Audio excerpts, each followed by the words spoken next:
Classic shit. I'm looking for a nigga to give some babies, a handful of Weezy, sprinkle of Dave East. Man, I ain't got no type like Jimmy and Sway Lee's, but if he can't fuck 3 times a night, peace. I tried to fuck 50 for a powerful hour, but all that nigga wanna do is talk power for hours.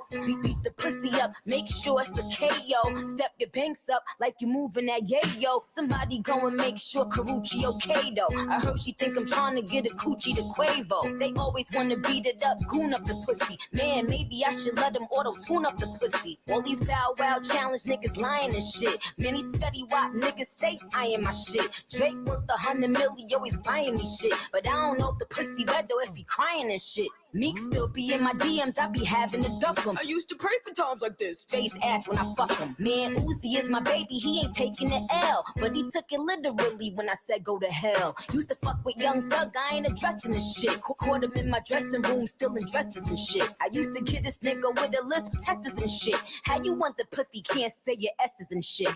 Dreams of fucking one of these little rappers. I'm just playing, but I'm saying. Dreams of fucking one of these little rappers. I'm just playing, but I'm saying. Dreams of fucking one of these little rappers. I'm just playing, but I'm saying. Dreams of fucking one of these little rappers. I'm just playing, but I'm saying. I remember when I used to have a crush on Special Ed. Shout out Designer, cause he made it out of Special Ed. You wanna fuck me, you gotta get some special head. Cause this pussy had these niggas on some special meds. Like Mike Tyson, he was fighting my shit. Talking about, yo, why you got these niggas fighting this shit? On the real, I should make these niggas scrap for the pussy. Young and main Lady Luck, get the strap for this pussy. And I would've had Odell Beckham banging the cake till I saw him hopping out of cars dancing to Drake. I been a 5-star bitch, man, word to Gotti. I'ma do that nigga Future dirty, word to Scotty. Had to cancel DJ Khaled, boy, we ain't speaking. Ain't no fat nigga telling me what he ain't eating. YG in the game with the hammer yelling gang gang. This ain't what I meant when I said a gang bang. Tekashi won the Minaj, I said Treyway. Curved him and went to Kim and Kanye way. M cop the Barbie dream house, and you can play the part. I ain't trying to bust it open in the trailer park. Dreams of fucking one of these little rappers. I'm just playing, but I'm saying. Dreams of fucking one of these little rappers. I'm just playing, but I'm saying. Dreams of fucking one of these little rappers. I'm just playing, but I'm saying. Dreams of fucking one of these little rappers. I'm just playing, but I'm saying.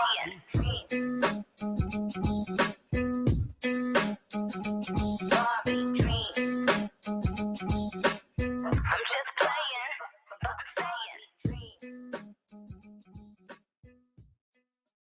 You know I'm all about them dollars. I be supporting them scholars. I let them give me some brain, but he wanted me to ride it. So I said, fuck it, I'm in. He wanna cut like a trim. And if he act like he know, I let him fuck it again. I got them bars, I'm indicted. I'm popping, I'm uninvited. I said just lick on the clitoris, nigga, don't fucking bite it. I ride it in the circle. I turn stuff on in the Urkel. I go arounds and arounds and I'ma go down in slow motion. Then I pick it up, look at it. I said, daddy, come get at it. Yellow brick road. He said that I am a whiz at it. Yeah, they want it, want it. You know I flaunt it, flaunt it. I'm a trendsetter, everything I do, they do. Yeah, I put them up on it. Dímelo, papi, papi, yo quiero sloppy, sloppy. I'll give it to you if you beat it up like Baki, Baki. I'm a killer with the shoe, no cylinders in the roof, and I'm begging me to lose 12 cylinders in the coupe. I get down with the chrome, no telling when I'ma shoot. I just bang, bang, bang. Real killers is in my group, gorillas is in my unification, and we're experiment and I shine, shine, shine. Got diamonds all in my Cubans, I'm in LA times more than when niggas looting in my flow spit crack. I think that nigga using, he done bodied everybody and closing these bitches losing, using, up a bitch moving. No, I ain't stuttering, no, I ain't roving. Damn, a bitch snoozing. Shout out to my Jews, like I'm Eric Rubin. Big back to these, yes, they be protruding. I be like, fuck em, bring a Lubin. I be like, fuck em, bring a Lubin. Okay. Hey, y'all. Give me 1 second.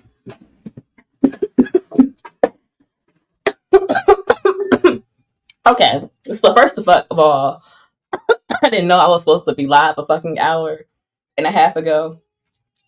I changed the time to my live, and I did not know I was supposed to be live an hour and a half ago. So for that, my bad, y'all. My bad. What else did I want to say before I get started? Oh, okay. I give y'all some updates and shit, and I'll chit chat a little bit. So let me get my shit together. Like I replayed this shit I rescheduled this shit like last week, and I forgot I made it earlier. So yeah, I gotta bear with me. I've been over here chilling, kicking it. Anytime H&M, and hey Ray Midnight, thank y'all for coming through. Hold on, okay, yeah. So like H&M, you was in here. Well, I guess you came at 7:41, but y'all gotta let me know. Yeah, I swear to God, I thought that shit was at 8 o'clock. I thought that shit was like 8:30. I'm over here. I was over here taking my time and shit, and then I looked on my phone, and no, that shit's at 8. That's just at 7 o'clock. So I'm an hour and a half late to my own shit. But we gonna have a good stream.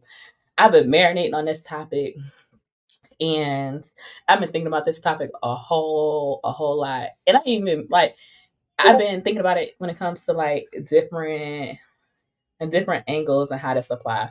So I hope that I can take all of these thoughts that are in my brain and I can like figure out how to put them into words and then verbalize them to y'all. So I can get what the fuck I'm talking about tonight. Um yes. Okay. We can go over life updates first. So y'all like a whole lot of shit is changing with me and all that shit. And I'm just so excited, y'all. I got so much stuff going on. I got new things going on. So yeah, like I've been feeling like so, I guess. I've been feeling pretty good. I'm excited for springtime, if y'all could not tell. I love when it is hot outside. So I'm excited for springtime. What the fuck else am I gonna say? What the fuck else am I gonna say? Okay. Are y'all doing good? How are y'all doing? How are y'all doing? we go before I run out of words already. How are y'all doing? Are y'all good? Is everybody good? Everybody feeling good? I sound good. Everything great?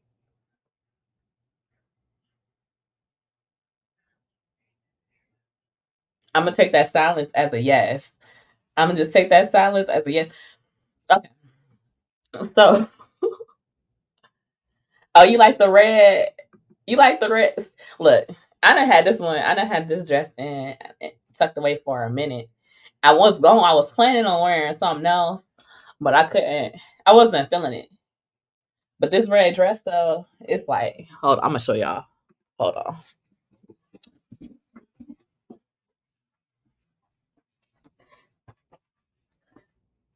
But this red dress right here, hold on. This shit, this this dress, it's fire. It's so good. It's so good. Oh, I gotta pull out and I'm gonna do this one. So I overdressed a little bit, today. And y'all know, but I always say I'm gonna give y'all a look. So I was like, y'all know I'm gonna give y'all a look. I ain't gonna come up here. I always try to cam up when I'm up here. So like always trying to give a look. Hey, yeah, you see that? You see that, hey, yeah? Thank you, Ray. All right. So I guess like since I'm an hour and a half late, we like 10 minutes into the stream. I don't really got shit else to blather about at this point. If y'all can share my shit out, that'd be cool. Y'all can like the stream and do all that fun stuff. Subscribe to my channel if you're not. That would be awesome. So pretty much essentially, because I'm not in the algorithm at all. I ain't been on it. I ain't been live in like 2-3 weeks. Yeah, I'm gonna start being more consistent. I pay too much for StreamYard to not be live. But the topic of today's show is soul ties and sex energy exchange, right? So I'm gonna talk in my soft voice, y'all. Okay. And so, I be, for better words, when I sleep, I think. So I've been sleeping on this topic for a minute, including today. Like, including today, I had a nap about this shit, and I know. So the first thing I wanted to start off with is like, people don't understand like how that shit works and how that shit like affects you in your life. Like as far as like sex and soul ties and shit go, and that shit is kind of scary. That's something that I always keep in mind. Like, when I'm dealing with somebody, it's like how not only are they making me feel like physically, but like mentally too, like, and how I feel when I'm with them and after I'm with them. Like, it's not all about like, for me anyways, this is the disclosure. For me, it ain't all about like just, sex. Like, it's a little bit more than that. It's a little bit deeper than that, right? So I feel like, fuck, here go the brain fog coming in, and I can't get my words to match what. Give me 1 second. Okay. So, like, for me, and originally, and how it was created and how it was designed, sex is like one of the most vulnerable things that we can do as people, right? Like, we gotta be naked and shit. We ain't got no clothes on. We gotta be bent over. Like, we gotta be in positions and shit like that. Like, we are paying attention to each other. Usually, like, if you enjoying it, you in your own world and shit. And you're not really paying attention to anything that's happening around you at all. Like, at all. Like, it distracts you. Like, it grabs your mind and your attention. Hold on. It grabs your mind and your attention. So it's like one of the most vulnerable things that you can do. And then when you add like another person in there, that both of y'all are like extremely vulnerable, right? By principle. By principle, both of y'all are like, hold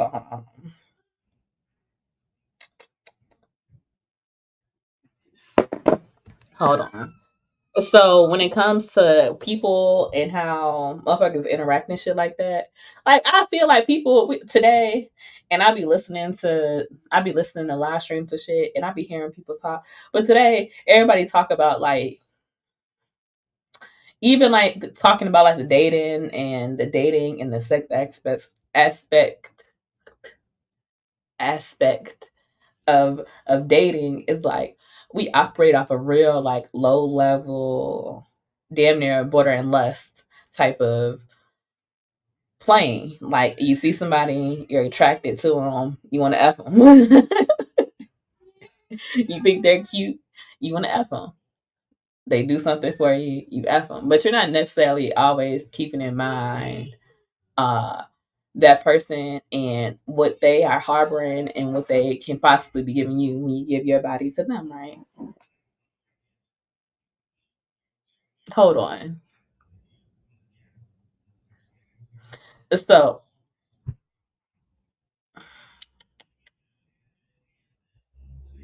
hold on. Give me like 2 seconds, y'all.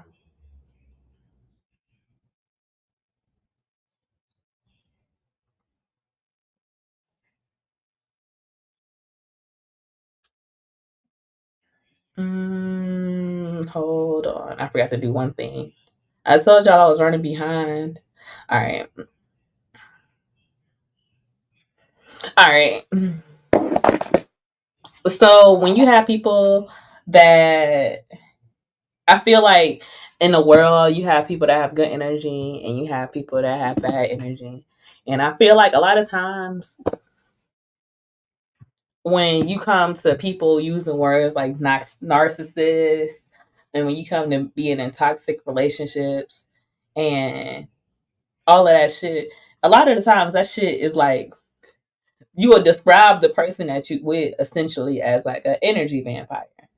Like, there's somebody and they don't have very much good energy. So in order to replenish the good energy that they have, they take it from you and they leave you feeling shitty, right? And so when I hear about shit like when I hear about certain situations and things like that, I'd be like, damn, like a motherfucker was a whole energy vampire. A motherfucker was with somebody that literally wanted to leech and drain their energy and their life force and make them like this lesser than person. But a lot of times you see that these are the same people that can't leave that situation. And for somebody like me, that shit crazy. That shit crazy. From the outside looking in, I done seen people blow each other's cars up with fireworks and shit. I done seen people like run through somebody's house. I done seen all types of shit. So it's like for me, when I'm looking and I'm seeing, hold on, when I be hearing about people interacting and shit, and I be hearing about like people deleting their children or deleting their pregnant girlfriends and shit like that, like it all goes back to like that energy vampire shit, that toxic shit. See, the thing is, when you're intimate with somebody, like when you're a woman and you let like a man into you, or when you a man and you decide to enter yourself into a woman, especially on a consistent basis, y'all are giving the same energy to each other. So all of that energy, if that person that you with, or y'all are depressed, or y'all have anxiety, or y'all are going through like mental health issues and shit like that, if you're in a bad space, you're like giving that shit directly to the person that you're with, like not necessarily directly, but indirectly, right? And or it could be directly, like that person could be affected by it, like that person, they could be an empath, they can be a more sensitive person, and they will be more affected by some shit like that, like some shit where you have like a toxic, pretty much like a toxic relationship or a toxic interaction. And like, like everybody got their toxic ways now. So I'm not trying to like, because then it makes it too trivial. Because it's like, oh well, so and so is this toxic, and so do this, or women do this and that's toxic, and men do this and that's toxic. But it's a certain level of shit. Like it's a certain level of shit. But when you have people that will take you and will be with you and will see the good that you have to give, and then like suck it from you, like metaphysically, that shit fucked up. Tony Golden asks, am I toxic? I don't believe that I'm toxic. I believe that I have a whole lot of good to give, and I think that sometimes I have like my modes and my moments where I can be a little bit toxic. It's in the most non-toxic way. Like you gotta think about it. Like alcohol is toxic, weed is toxic, but it's like how much you can certain you can have a certain tolerance level for certain levels of toxicity. But like if I was like cyanide or fucking lead or radioactive material, like that shit ain't gonna last that long. Hey Daryl, thanks for coming through. Thank you, Daryl. So on the level of toxicity, I'm like a blunt.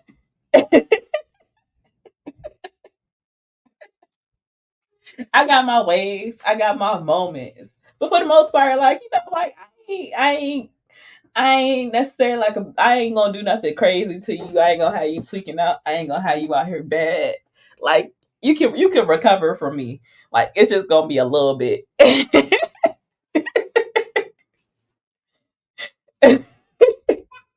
I'm a Virgo, Tony. But some people, and like even me, with I think that I have a whole lot of good to give. I feel like sometimes that I attract people that want to siphon my energy, right? When you talk about,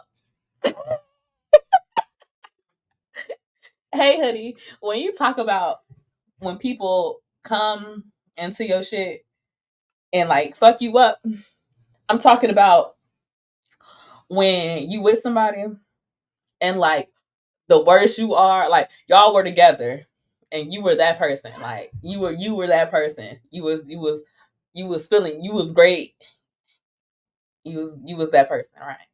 You was the person that had good to give. You probably attracted that person to you more or less, right? Now you attract this person to you, and they see you, and they're like, they see all the good that you have to give. That's what attracted them to you, right? And they want that energy, like they need that energy. And the way that they get that energy, right, is by trying to be with you. If they be with you, if they're with you, they can siphon that energy, like, right? So they can siphon that energy just by being around you. You know, you have regular energy vampires too. Like you got friends and coworkers that are just energy vampires, and wherever the fuck they go around, they just suck the energy out, or whatever fuck, like whatever the fuck interaction it is. Like they just throw the vibe off, right? But then also people are in relationships with that, right? So now you're in a relationship with an energy vampire. And not only like how you got that friend, that platonic friend that sucks your energy and drains you and makes you feel like shit, that same person now is the person that you with. So, what do you think happens when y'all be intimate with each other? What do you think when y'all decide to open up each other, to get in that ultra vulnerable state that we call sex, to be closing your eyes and shit, and you ass naked and all of that shit? When you get there, why do y'all feel like, oh, the sex be so good? In my opinion, how I personally feel. And I don't put my thoughts and my opinions on anybody. I don't cast judgment on people. Like y'all can live how the fuck y'all want to live. Like everybody got their own battles and shit like that. But in my eyes, and I don't know, maybe that's because I'm in tune. When I see, it's like, what the fuck? You having sex with a toxic person is not good. That shit is not good. It don't feel good afterwards. You don't feel great afterwards. Like sex is supposed to be healing. It's supposed to heal you.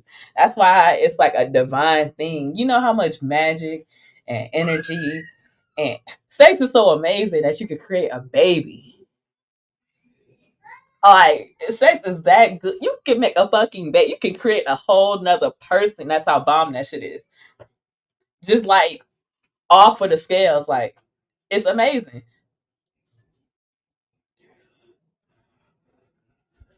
And we take this interaction between man and woman that's supposed to be healing, that's supposed to be inspiring.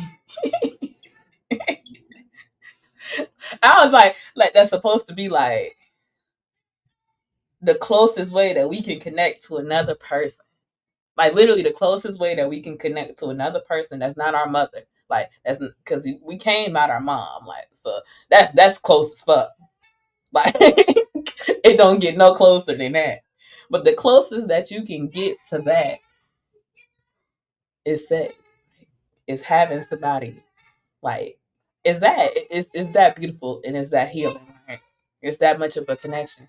And we take it and we pervert it down to like not thinking about and not opening ourselves up and not actually receiving none of the healing from well, we are like from the actual sex.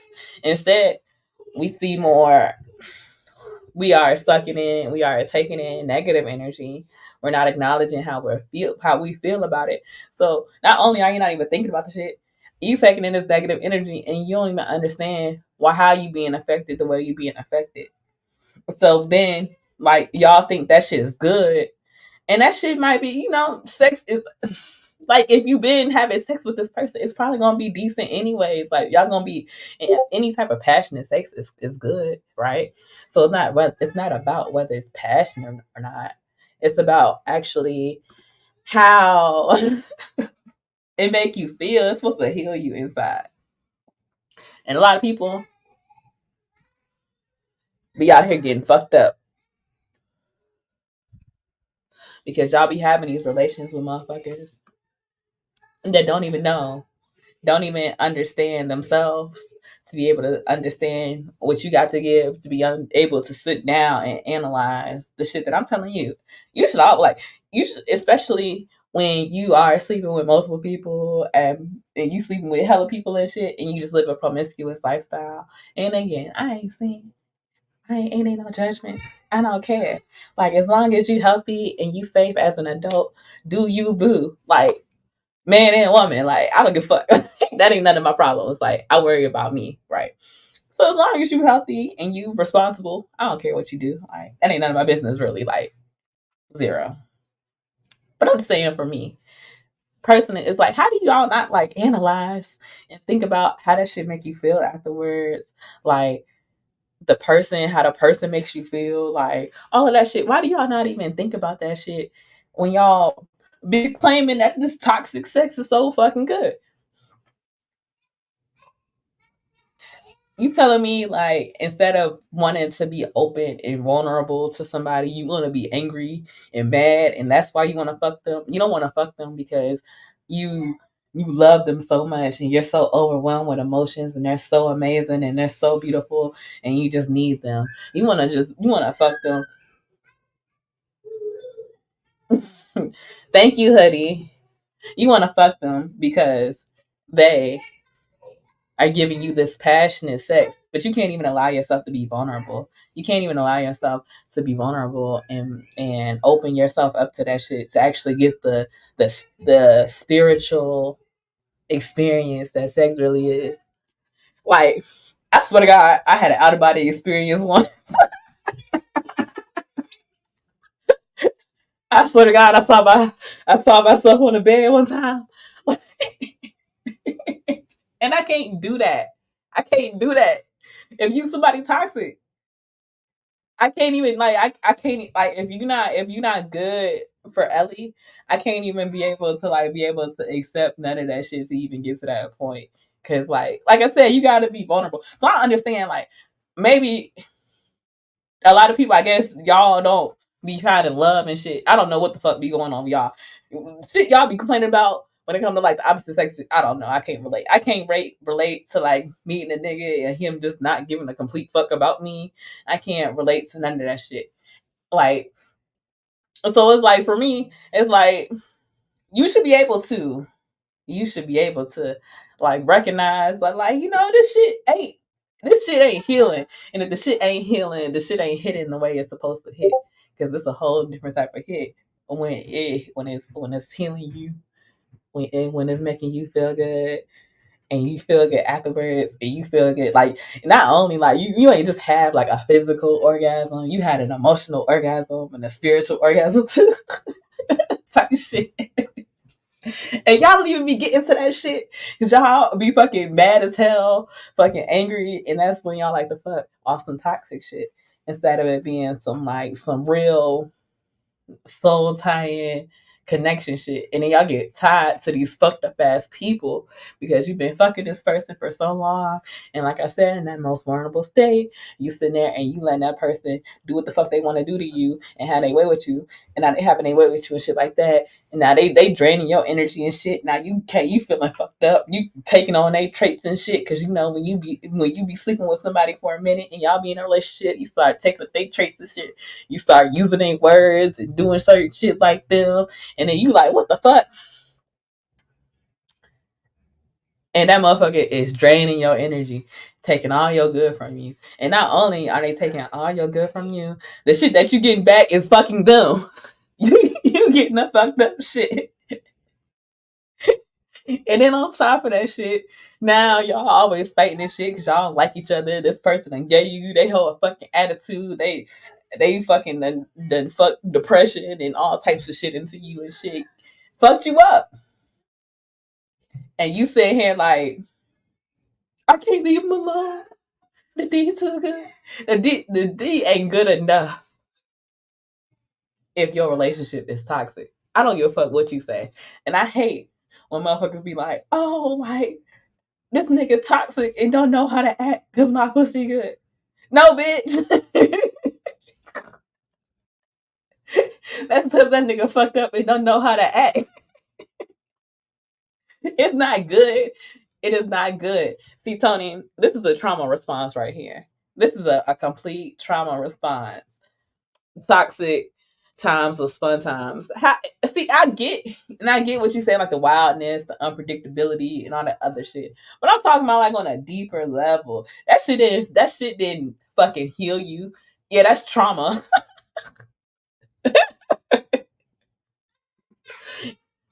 Look, over here, anything that goes against what I say is a trauma response, and I'm not gonna argue with y'all.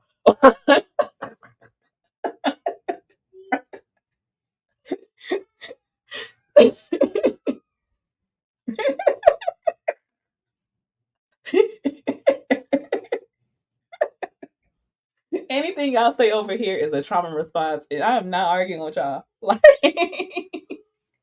so I don't know what to tell you. But what I'm saying is, the types of times might have been fun. They might have been fun, right? You know, like I said, the wildness, the unpredictability, all that good shit. You know, all that fun shit. Hey, DB.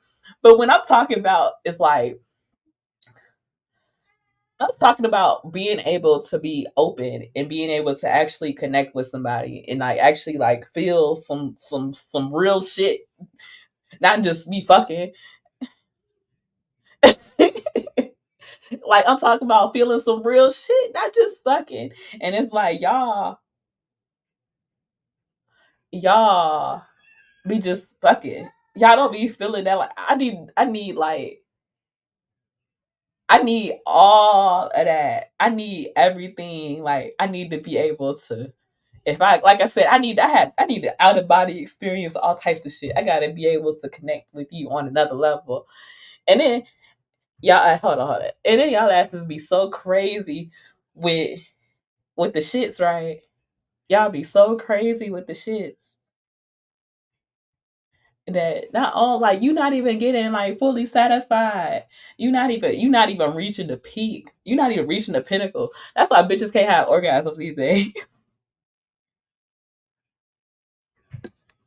Hold on. DB, why you hate this? It does look like IG. Look, you two trying to keep up. Hey, Nightish. Thanks for coming through. Thank you, DB.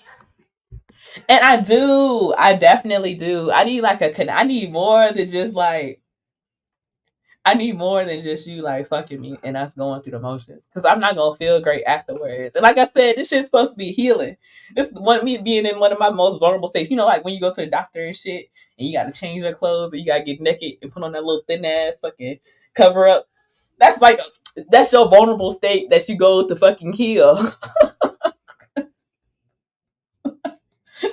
So I need to be able to be vulnerable and to be open with the person that I'm with. And I can't be open with the person that I'm with if they are toxic and they are doing things to make me feel like I can't open up to them, if that makes sense, right? So it's like for me, anytime I have an interaction, hey Taylor, thanks for coming through. So for me, when I have an interaction like that with somebody, like I want to be able to be in my most I want to be able to be comfortable in like my most vulnerable state, like not just physically. I don't want to just be physically naked. I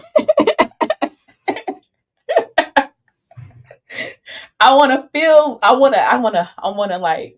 I need to heal. I need to have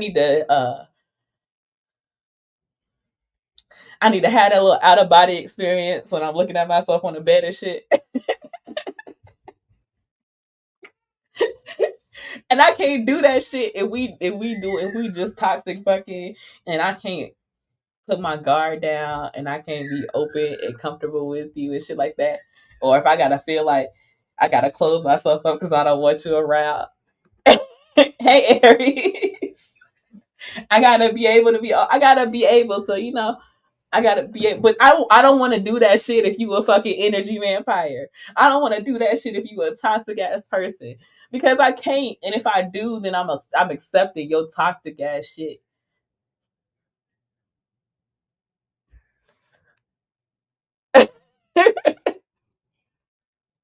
No, but see, Aries don't go. The thing is, The thing is, you can't fake it. You can't fake it. Niggas can't hide they fucking trauma. Bitches can't hide they trauma. And I'm like this is y'all can't hide y'all trauma. If a person is really in tune with themselves, you can't hide your fucking trauma from them. Like I'ma feel it. I'ma see it. I'ma see like when motherfuckers be look no Taylor, niggas cannot people cannot hide their trauma. It manifests in some way. You just gotta pay attention, and if you an empath, and if you can feel that energy and shit like that, you gonna know. It's like people that like went through the Great Depression and shit. How they showed their trauma by hoarding shit, right? They showed their trauma by hoarding shit. They moved certain ways because they was traumatized, and they didn't have to outwardly be traumatized by the shit. But you could recognize if you was paying attention to the motherfucker, you could recognize their trauma. They didn't have to fucking yell it to the top of the roof for you to see that this person fucked up. But you gotta be paying attention. Like they don't be hiding their trauma. They be throwing a sheet over that motherfucker and hoping don't nobody see it. They do not be hiding their trauma.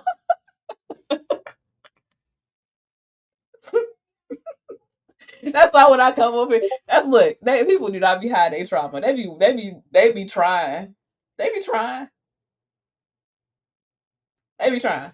Or people just be throwing a sheet over that motherfucker. It'd be like a pile of bullshit in the back. And people just take that shit and throw a sheet over it and hope you don't see it. And you be like, damn, that shit fucked up back there. Hold on. Hold on, my little baby in here. Man, you gotta go. Come on.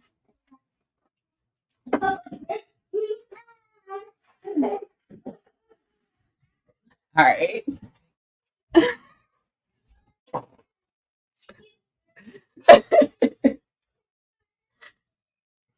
But it's like people be seeing like you cannot hide it. Like you see, y'all don't see no trauma in it. Y'all don't see no trauma back there. I ain't got no trauma back there. I ain't got no trauma. I have matter of fact, I have my own traumas and shit, but I don't project my traumas upon people. Exactly, Aries. Half these niggas motivation. Like, and this is what I'm talking about. Niggas be using niggas that be like, are you my haters are my motivators? Them the energy vampire ass niggas. That's that shit. That's niggas that thrive in fucking bullshit. And when you take them out of that bullshit and you put them into some real shit, they can't handle that shit. When you can't handle some healthy shit, you traumatized.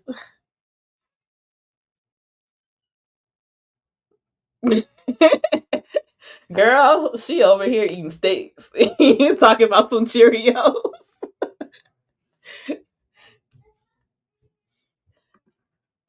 You don't wear your trauma. I don't think I wear my trauma. Like, I don't work through a lot of my shits. And the shit that I haven't worked on again, like I said, that's more of an internal thing. It's internal. I don't project my shit upon people. That's like that's why I have to even be in the right mood and in the right spirit and shit to even click this live button. Like I don't want to click this live button and give y'all like subpar energy. People be like motherfuckers be like, oh, you can go live and like you can just do this and this and this, and I be like, because I don't want to give y'all some subpar shit. Like I want to stay. I want to give y'all some good shit. I want to look good for y'all. I want to cam up. Like I don't want to be. I don't want to just be hot all the time. Even though my little avatar cute, like But I want to give y'all the correct energy. So even when I'm at the point where I'm trying to chill out and I don't want to talk and shit like that, I'm not even gonna lie. Like, 'cause I want to get y'all the proper energy. I want to put the proper energy out there. I don't want y'all to see this shit, and I don't want anybody else to see this shit and be like, "What the fuck?" Like, I don't want none of that shit, right? But it's like for me, when I look at y'all niggas, sometimes all y'all niggas do is like live in trauma. And the shit's like damn near depressing.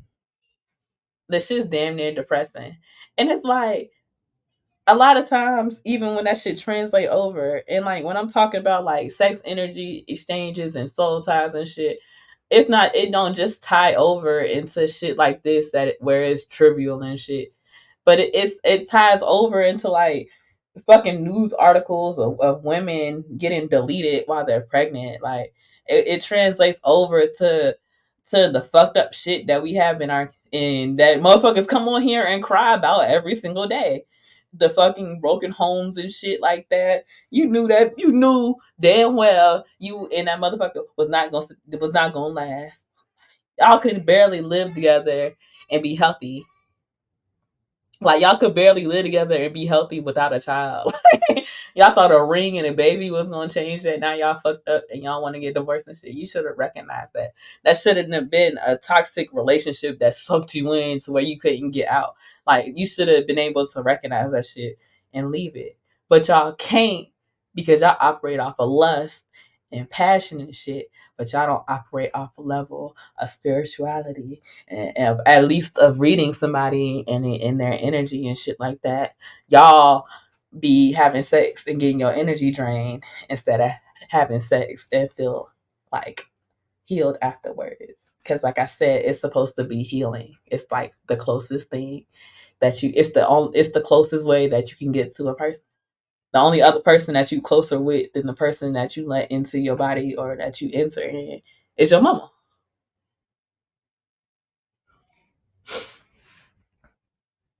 Hold on. I didn't realize the power of people's energy until 10 years ago. Like the people who smash a lot of people, regardless of gender. This is why my relatives warn me of true crime stories.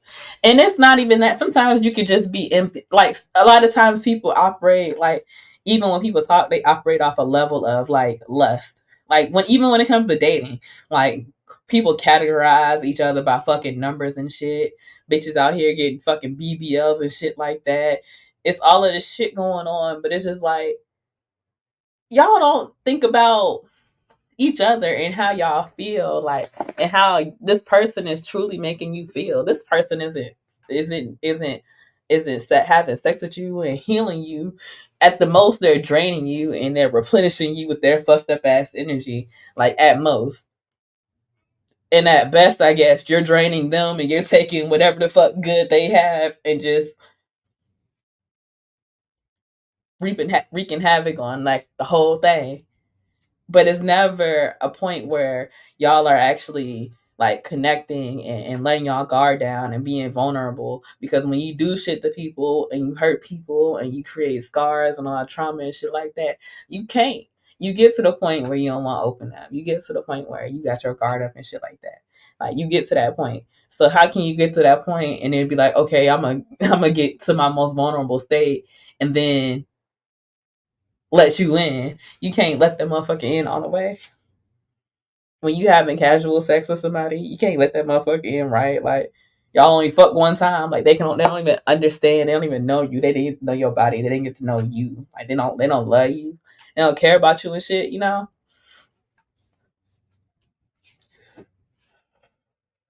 So when a lot of y'all be talking about what the fuck y'all be talking about, I can't relate to that shit. I don't understand it because, like I said, whenever I do that shit, whenever I'm in that mode and I'm in that place, like I'm doing that specifically to receive like some healing, some spiritual connections and shit like that. Like I need to talk. I need to feel divine. I need to feel divine. And then on top of that, like y'all don't even be satisfying each other and shit. Women ain't out here coming, and half y'all bitches ain't coming because y'all been fucking somebody toxic this whole time, and you never got to like just be vulnerable, be in your ultra feminine and be vulnerable with that man. You never had that opportunity. So even when you get down to it and you having sex with him, you still can't open yourself up and be vulnerable to him and open up your spirit and shit like that. So the shit's still fucked up because bitch, you ain't coming.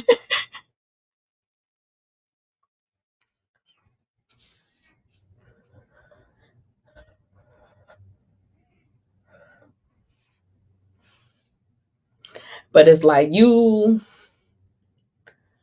that ain't fair. That ain't fair. Like I was listening to this other live streamer. I ain't never seen that nigga before. He popped up on my shit. So I clicked on this shit and I'm watching this shit. And he was talking about like how people are so used to like getting satisfied and shit over like screens and shit by seeing fucking videos and pictures and clips and shit like that and all of that shit. And like they're losing like what it's like to actually have that connection. And that's what I'm talking about. Like to actually having that connection and what it's actually about. Like you're losing the big picture. Like it's like instead of having the original painting, you got a print. It's not the fucking same. It's not the same.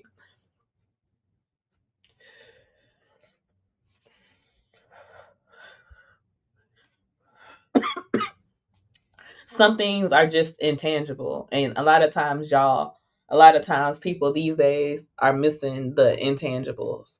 You can get all the tangible shit, people can buy it however the fuck, talk their way into it. You can get the tangible, but the intangible shit, the shit that's actually gonna heal us, the shit that's actually gonna make us better people, and and give us that drive. Because I do believe, I don't give a fuck what none of y'all niggas say, and I don't really care. But love by itself is the motivational drive factor of humanity.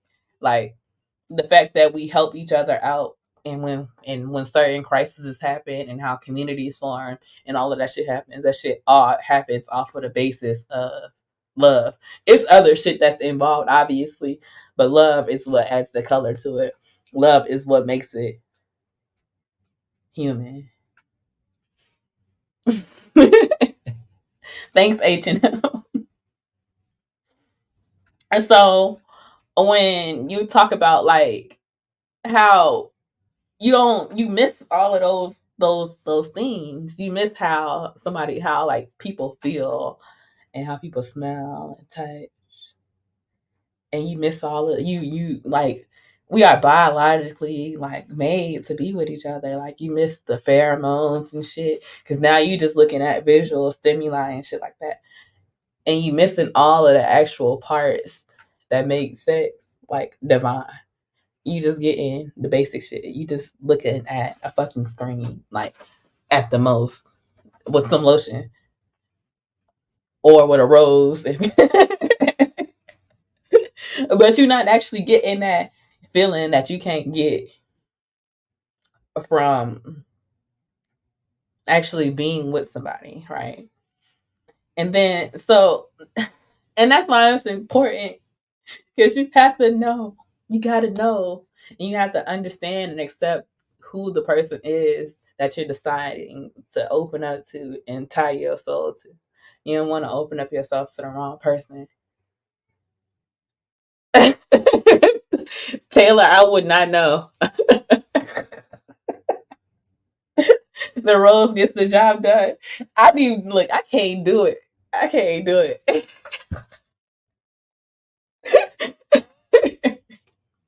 The rose cool for like a couple days. If I was to have one, it would be cool for like a couple days. But like, I can't be out here. I don't know. I can't live that life either. But like it's deeper than that. And y'all be over here, y'all be tripping. Y'all be trying to make it about everything else when that whole time, any type of empathy that you're gonna have with somebody, the empathy that you develop for your children and shit, the care, the concern, all of that shit comes from love. But you have to be able to heal, and you have to be understand, and you can't heal and open up yourself and be vulnerable so you can get to that state of love if I forgot what the fuck I was saying. Hold on. Oh yeah, if you ain't able to open up to the person that you with. If you in a toxic situation, if you in a fucked up situation, you're not gonna be able to open up and actually accept that person, and vice versa. Or if you do, you are, You opening up and accepted the fucking you opening up yourself and you accepting fucking bullshit and negativity. Like I be thinking about that shit and I'm like every time, every stroke, every pump, you fucking a nigga and he all fucked up and shit and now he's stroking fucked up ass energy straight into you and shit and you taking that shit. Like hell no, I don't want that shit, nigga. Hell no. Hell no. I don't want none of that shit. I need I need some real. I need some shit that's gonna make me feel better, nigga. Like I don't want to fucking leave this situation and then fucking 2 hours later I'm thinking, what the fuck?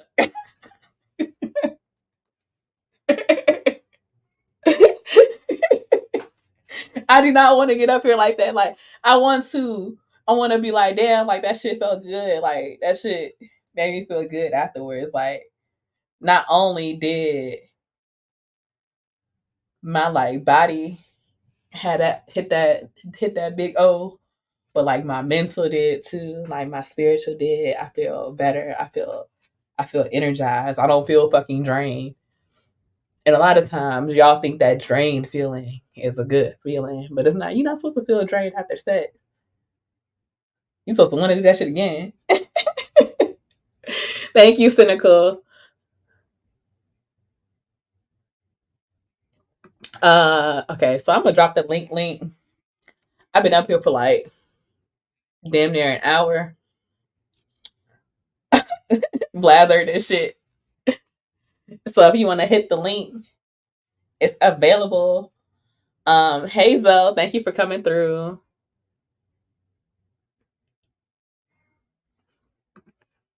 Give your hormones some time to regenerate. That's it. That's all. No, you're not supposed to feel drained. You're supposed to feel energized. You're not listening. And I'm not talking about even in as far as that. I'm talking about like mentally and spiritually too. Like I said, like I done had spiritual experiences through sex. Like it's the closest that you can get to the womb. My God, like that shit important.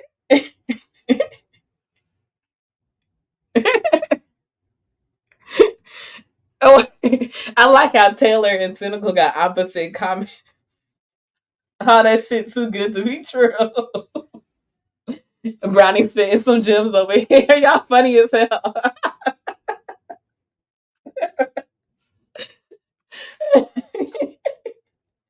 Cynical know what I'm talking about. Taylor, do you be engaging in toxic relationships?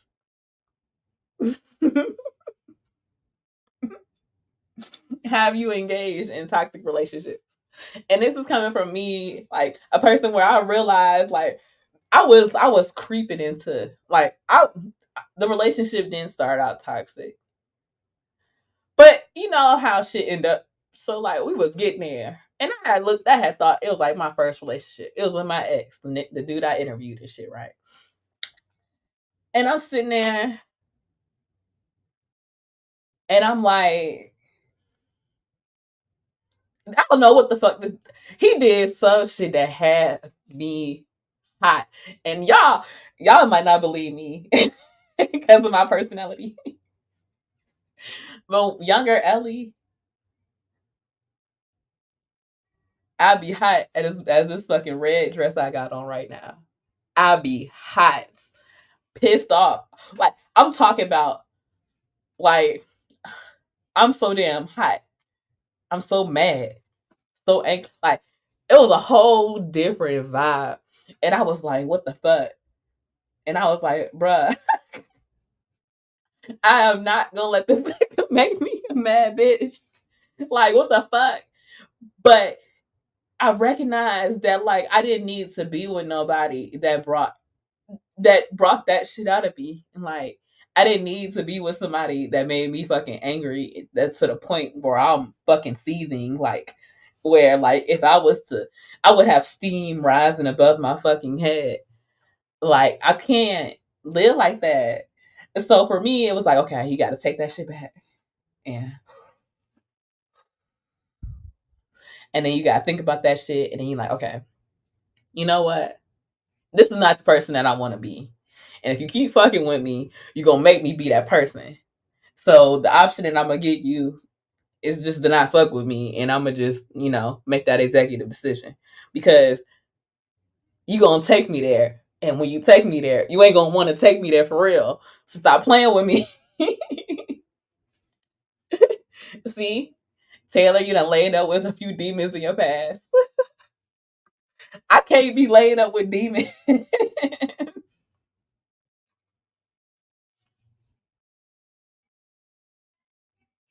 Hey, we online. You had a heel movement, and you had a you. I can't read tonight. You healed and moved past it. That's why. I think so too. Like I recognize the problem. I'm very self aware. Like regardless, so I recognize that that was gonna be an issue, and I recognize that that's not what I wanted to do. So I removed him from that situation, so he couldn't make me like that. Hey H&M, What's good? nothing, chilling, chilling. How are you? I'm doing good. That's Brownie, come over here and crown me. I'm a suck of your beauty. You can drown me. how you doing this week? I'm doing good. That's good. So you have anything you want to say about the topic? First of all, you look good in red, baby. My favorite Thank, color. thank you. Second of all, stop changing your damn name. Jesus Christ. I'm gonna change it back Your- to Brownie Ellie next.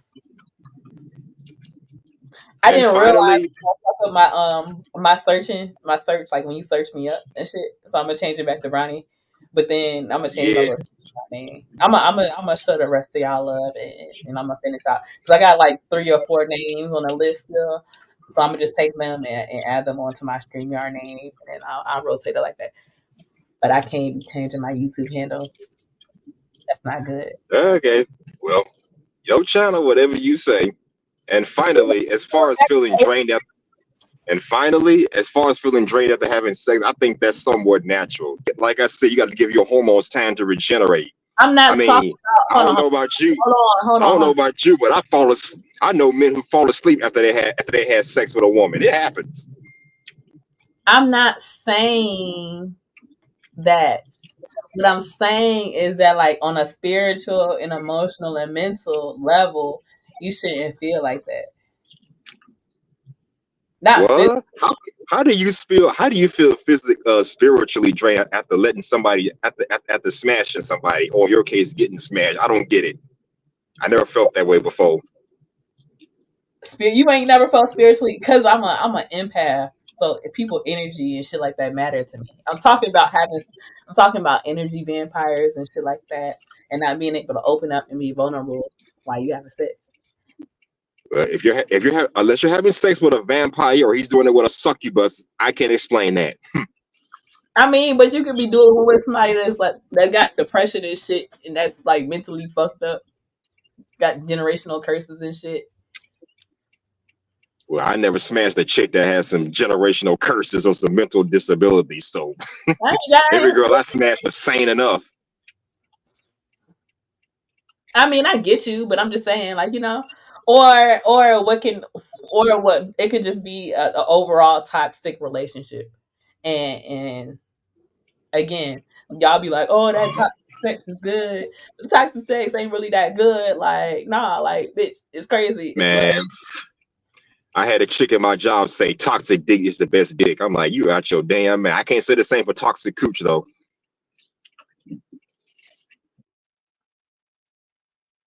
I felt spiritually drained after sex. See, that's the thing. Hold on. Thank you, cynical. And cynical understand. You can feel it if you fucking with a fucked up person. Like if the person a fucked up person, they gonna drain you. Like it's they gonna fuck you up. It's not something that happens immediately either. So it's not gonna happen after like a one night stand. It's gonna happen after like this somebody you with for a while. Like this somebody you been with type shit. And they fucked up and you still fucking with them.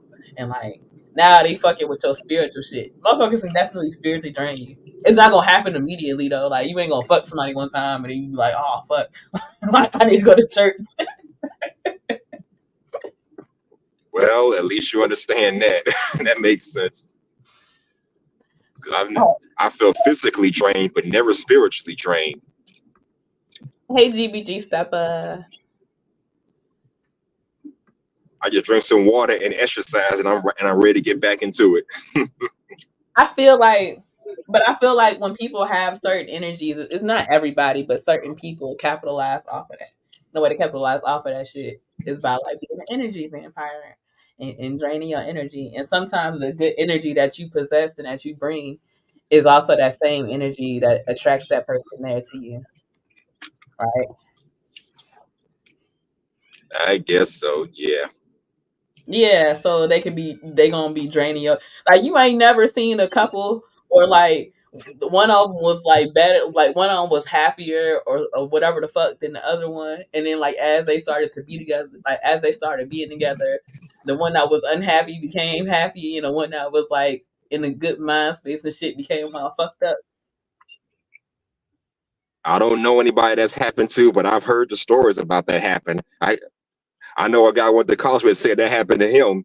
He was fucking with a chick or whatever. He felt good, but she felt drained. I'm like, how did that work? How does that work? Exactly, because it's more to just and I understand it's the passion behind the toxic D. I'm not saying that, and I'm not taking that away. I understand that. Like I get it, but what I'm saying is Like, that for me, it's not just about the passion because it's not even it's like passion lust like, but it's angry like it's negative like it's not a positive thing. Like you want that. I need positive sex. I need affirming sex. Like, I don't want toxic D.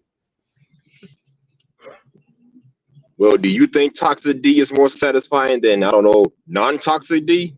I never been with somebody that was like toxic. Good to know. Because you If a don't dude, need. now if somebody making me feel like that, like I said, I'm a sit back and look at it and be like, what the fuck? Like I don't want to be like this. Like you got me mad. Being angry for me is draining. I don't want to walk around and be mad all day because piss me off 11 times. Like now I'm mad as shit. That's not a good thing. That make women look old. Do I look old? You see how I maintain my youth and shit? Cause I ain't been a fucking mad bitch for the past 10 years. Right? So the only way you Okay. can be a mad bitch is You were if you kind of going in and out. okay, well, I said the only reason that the only reason that I have this good energy and shit is because I don't let people fuck with it. If I let somebody fuck with my energy, like, and I let other people determine my energy, I would have been a mad bitch like 10 years ago. I'm not a mad bitch because I chose not to be a mad bitch and because I don't fuck with people that are toxic and people that make me feel bad. Like, no, I need you to get the fuck away from me, respectfully, disrespectfully. Like, I need you to go.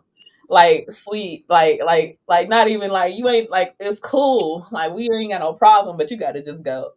And if you don't go, I'm gonna just go. Like, but I can't sit in that situation and just be with somebody that's like draining me and making me angry all the time. That shit is emotionally exhausted. I'm a whole crybaby too. I be crying and shit. I ain't got time to be crying all fucking day. What the fuck?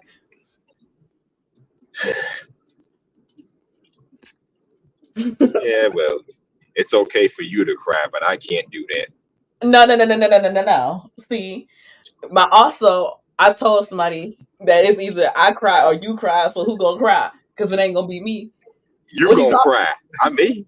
Well, see, this is why I can't be in that toxic shit because I'm gonna try to one up. Look, I'm gonna try to one up that person that I'm with. Okay. I, Define toxic person. Define toxic person. Let's see if I've been with some toxic. I've been with plenty of other women. Define what you mean by toxic. somebody toxic for me because, like I was explaining earlier, toxic isn't necessarily bad. You got toxic like weed and alcohol, and then you got toxic like cyanide. It's all about the levels of toxicity. And I said that like on my level of toxicity, I'm like a blunt. Like some people may or may not feel it. It's cool, but it ain't gonna permanently damage you. You know, I Well, ain't I've gonna been be crazy. well. Well, in that case, I've been with some toxic females, but they didn't drive me. But they didn't drive me What crazy, level of except for toxic one. was it from Except for one, but I let her ass go. what level of toxic was she from a blunt She's the bad. She to was side? a bad girl with a. I'm gonna say the bad girl with a heart of gold. That What did makes sense. what did she do? No, I said she was like she had bad girl tendencies, but she had a tender soul at the same time, a caring soul. Yeah, she's traumatized. I can't let people traumatize me. So I can't be with people that I can't be with somebody in a physical way, in a close way like that if I'm not allowing myself to be totally open to you, is what I'm saying. So I don't never get to that point because once the shit start throwing on my vibe is thrown off and like I don't even want it. Like I don't even want it no more. Like,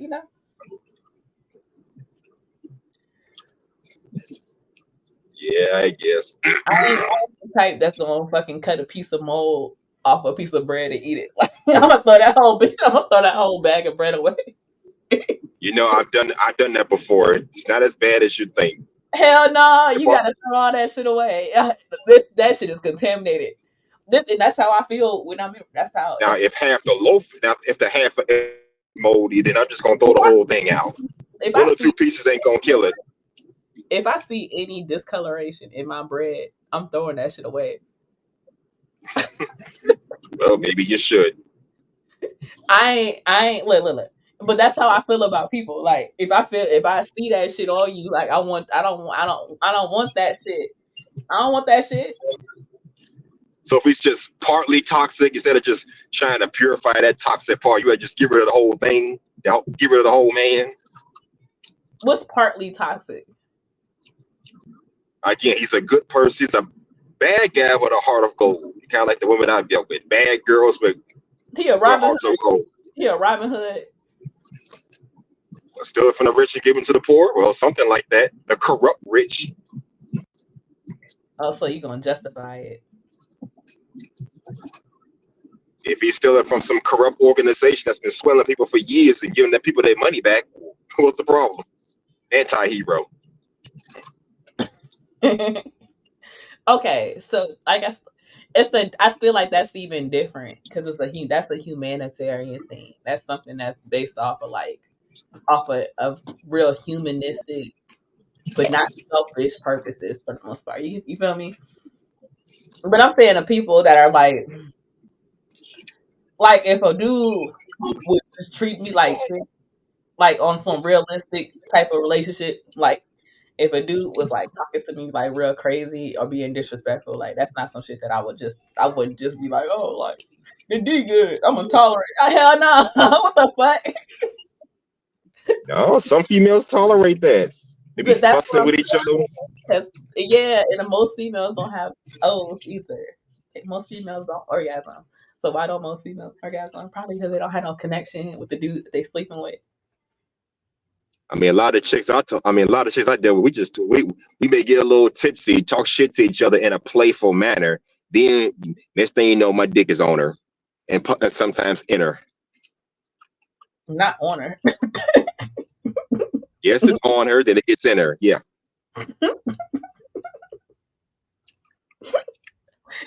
I like nice things. I like to have a night. I like romance and shit. I ain't got time for that shit. Like I said, I'm a crybaby. Like you don't want to let me cry. You can cry on my shoulder anytime, baby. No, Damn. Okay.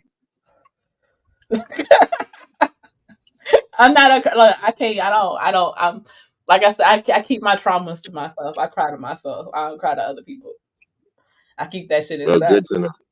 I'm a thug. Well, You ain't gonna see me cry. I'm gonna just a take my ass to the thug. bathroom. Hell yeah, I'm gonna take my ass to the bathroom for 15 minutes and come back out like like I wasn't in there crying. Whatever, girl. I'm so serious. Or or just hit a punching bag when you're angry. But that's better than you hitting real people. It's not because I'm angry. It's because the shit is draining. Making me mad drains me. It makes me like it fucks up my mind and it puts me in a negative state. So I end up crying. I don't want to cry. I don't know, but sometimes anger puts me in a more focused, determined state. And I was And talking about that too, how people are motivated by negative ass things, and then when you put them in a healthy situation, they don't know how to act. I never had that issue because I don't let my anger just get the better of me. I don't I could mean be your anger. I don't mean. I'm just talking about in general, like people that be like, "Oh, my haters are my biggest motivators."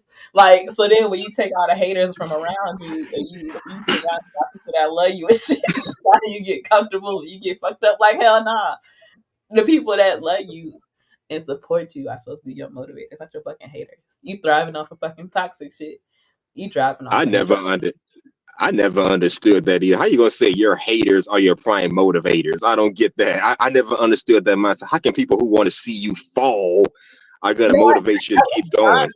I get the concept, but I'm just saying when you take when you take somebody like that and then you move them into a healthy situation, they can't live in that healthy situation. They can't thrive in that shit. They need a level of negativity and they need a level of whatever the fuck to push them to motivate. And when they are in a situation where they don't have that, they get real comfortable, I guess. they Well, they you relax too much. well, you know what they say. They say bad times create strong people, good times create weak people. So I guess you need a couple of bad times every now and then, I guess. I don't know. It's beyond having a bad time. Everybody have bad times. It's about I'll be right back. Hold on. you definitely have look, my trauma bonding days never started. I don't plan on starting no trauma bonding days either. Shit, my ass gonna be running. Now you see me, now you don't. You have to transmute negative energy. You do. You have to take your negative energy and put it into like focus, and because it all comes from that creative that it's tied closely your creative shit like that. So I get that, and I'm not saying that, but I'm saying when that's the only way that you bond and connect with somebody, it fucks you up. I ain't crying. I'm not crying though. Hey, stock market mindset. And nothing happened. My eyes are just watering. I'm emotional. Nah, I'm laughing. And I don't want my eyes to Let it water. all out, little lady. I ain't crying. I ain't crying. Y'all know I'll be up here giggling and shit. So click the link before it get too late and I gotta get off. And I have not. I have not. I'm good. I just got done smoking. I probably had a little smoke in my eye. I'm good.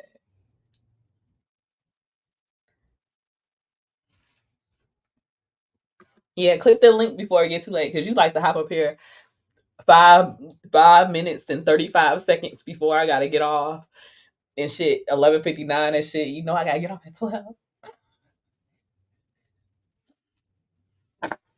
So come up here and kick it early. But like I don't know. When I think about how people interact these days, I feel like it's more or less like on that real surface level. And then I haven't even talked about like the incubus and the succubus. Y'all niggas talk about fucking Jezebel spirits and shit like that. But then you operate in a toxic relationship and shit and thriving off of negativity. What the fuck is you doing? Hey Sharon. What the fuck is you doing? Like you operating on a fucking negative ass level too. You operating on some fucking low level shit. That's not giving you the experience that it was supposed to give. Like like y'all take all of the good shit out of sex and just reduce it and pervert it down to some weak ass shit. And then y'all out here doing all this weird shit trying to satisfy trying to satisfy yourself. And they are. What kind of weird shit? The weird shit people do these days to satisfy themselves. Be more specific.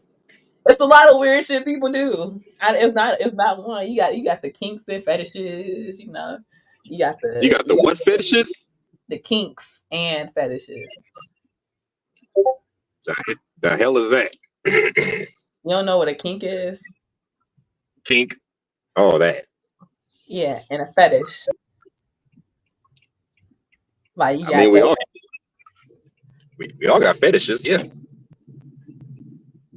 We all do. Hey Zoe. Hey, what's up, Brownie? Nothing chilling. Thanks for coming up. What what had you emotional? I'm not emotional. I was giggling and my eyes started watering. I ain't want my makeup to run. So I had to Okay, I had okay, to okay. do a- I had clicked off and clicked back on. Now I was just like, what happened? No, I'm not crying. I'm not. Like I was telling y'all, I have to be on here with the good energy, with the right energy. I ain't gonna come up here emotional and shit. I wanna be able to give y'all some good energy. I don't wanna be an energy vampire on y'all and just make y'all feel like shit because y'all done clicked up on my live stream and watched me cry and shit for no reason. Right. Now I believe you. I'll take your word for it. You smiling now, anyways. What made you choose to wear to bring out the red tonight? Okay.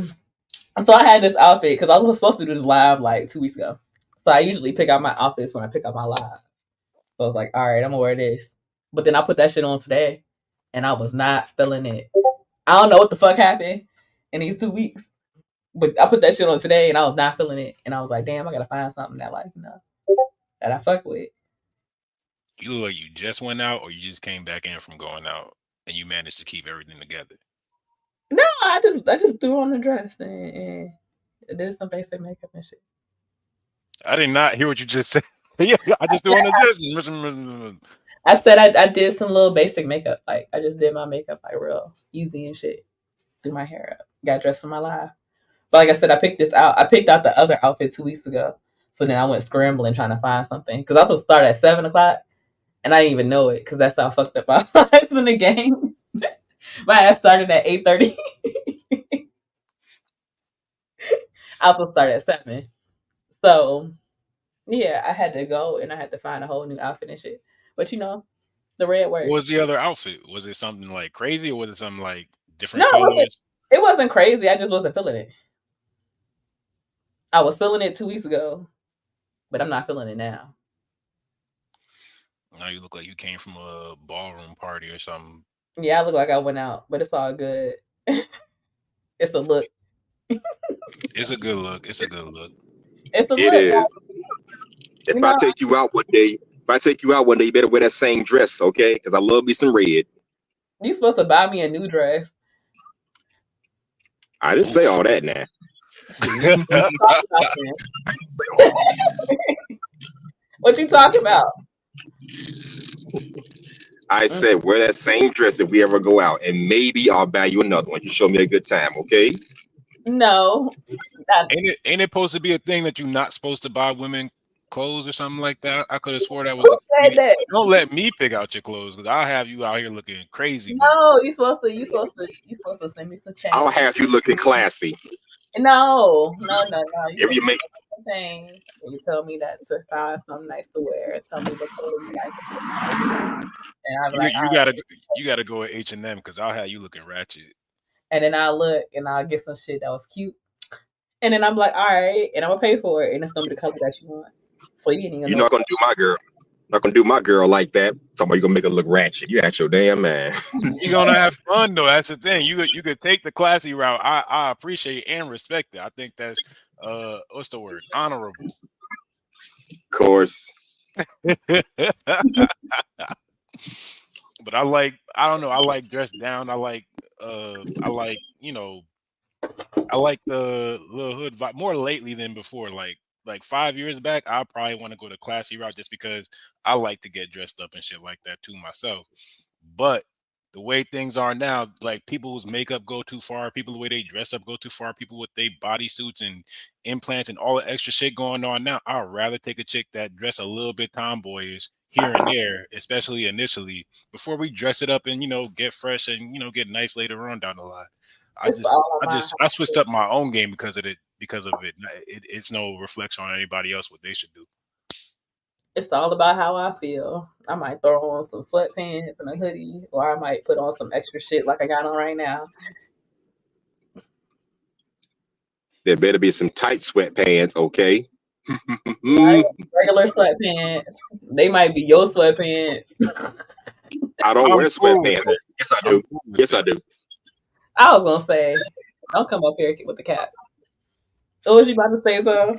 I was saying I'm cool with that. I'm cool with the, dress down. You look good enough. You can dress down, and I'm still like, it's like I'm not there for like I want you to look good, but I'm not there for you to look good and then for everybody to be like, oh, okay, yeah, she looked good. Unless it's one of them type of days. But for me, I'm like, dress down and be regular first, and then when you put that shit on, you put that shit on. I still show love then too, but make it mean something. Nah, no. It don't work like that. Why? You gotta be girly girl every single day. Not And every single day, Yes. but if I'm gonna be around people, especially, yes. If we just kicking it, then I'll dress down a little bit, But like if we going Yeah, out, I gotta break out look. the tight jeans. Break out the tight jeans and high heel boots. And what they call them things where you got the cleavage showing or whatever the fuck. I gotta look good. I gotta have it all in order. Like I need You like better. I be shy, so I like looking at least cute so people remember me. If we're going on a gym day, break out the tight sweatpants and sports bra. You'll look good in that. But if I'm not feeling it, mm-mm. I got it depends Well, on how I feel. okay, I'll settle for some tight leggings on you. And so, how you feel? How you feel about the topic? Do you have any input you would like to say? I wasn't paying attention to the topic. I jumped out. I jumped in, just to pop in. Then I jumped back out, and I jumped back in. I thought you was crying. So the topic seemed like it was Okay, something emotional, but you said you was laughing. So I'm not really I'm Okay, no, not no, really brought up to speed on that though. no. Okay, so the I'll topic. fill you in. Okay, I can fill you in. We were earlier. We were talking about how people can have sex and still feel spiritually, emotionally drained. I'm like, how is that possible? Because every chick I smashed, I never felt drained. Physically, yes, but emotionally, no. I guess when you're dealing with a non-toxic person, it's not going to drain you that much. But I'm what's one your of them. take on that? I'm one of them. I've had. All right, you can leave now. After the fact, sex where it's like I knew once I had that post nut clarity that it meant like, okay, I'm not really like I knew it was first and last time I was gonna see her type shit. And that's from a guy perspective, you don't really I don't know, I don't talk bad about women, so I don't really want to go too much into the details of it, but I felt drained, and it's like by the time that you smash, it's like you just smashing to kind of take the W. You're It's not not that really you're not gonna smashing heal. to enjoy, like you enjoy somebody's company. And even that ties into what we was talking about with the way people dress and stuff. Like my comfortability is that I realize I want someone that I'm more comfortable around, regardless what they wearing, just based on who they are. If they look good, they look good. If they're ass fat, ass fat. You know what I'm saying? If everything's where it's at, everything look good to me. You're not really gonna impress me with your clothes because I'm gonna want you in whatever you wearing, type thing. Like I'm a like You gonna like the um whole you. what happened? You gonna appreciate the whole you. Yeah, and I'm more for that now than I was probably like younger, like more so for myself because before, like I'd want to go out and I'd want to dress up. I'd want to go out. I'd be the nigga, at the strip club in a suit. I'd be the nigga in the strip club with in my sweats and shit, chilling. But I'll dress up too, or any club just dressed up, or lounge or bar, whatever type shit. But once I started caring less and less about how people like see me, whether I look like I got money or not, shit like that, where I look like I'm extra fresh and put together, I'm like, you're gonna get the me that you're gonna get. Because personality wise, when I talk to you, I'm always gonna sound like me. And that's gonna matter more to me on the connection, on the spiritual level, on the meeting people face to face level, looking people dead in their eyes type shit. It's like I'm looking you dead in your eyes. it didn't really matter what I'm wearing at that point because now you feel you got to be honest with me. Like I'm feeling I'm going to be honest with you, and the more I put a priority on that, the less I find myself in situations with a girl might look good as hell. She might want me to crack. She want me and all that, and everything's going well. But at the end of it, I'm just not really. It feel like same old type shit. Does that make sense or not? I hope I'm Like making you sense. used to going through the motions, but you're not healing from the sex that you get in, and you want to be able to connect and heal and be with a person and be able to be vulnerable with that person. You don't want to just go through the motions of having sex to go through the physical reaction of having sex, right? That's a good way to put it. The way you say it make me think like more, and I don't know if it's the same thing I'm gonna be saying. It made me think more like I'm having sex for them more than I'm having it for me. Like I feel like a participant. I don't feel like it's my accomplishment, and I don't say I don't like that feeling, but I'd rather have It's more fulfilling when connected sex. I'd rather have spirit. I'd rather have an attachment than than she got hers. I may or may not have got mine, but time to get up out of here. Like, you know what I'm saying? Like, I'm more worried about my schedule. I miss like being younger, where it's like hours went by and it's like, oh man, I'm late for work. You know what I'm saying? And you trying to go and make up your day because you were so wrapped into one person that you know what I'm saying. Like that to me, that is some shit I haven't. I've been missing the older I get. It doesn't matter how many more women I deal with. It's like that seems to become more valuable as I get older as a man. Hey, positive man. So Taylor said, "Y'all in these attachments, y'all trying to be hurt."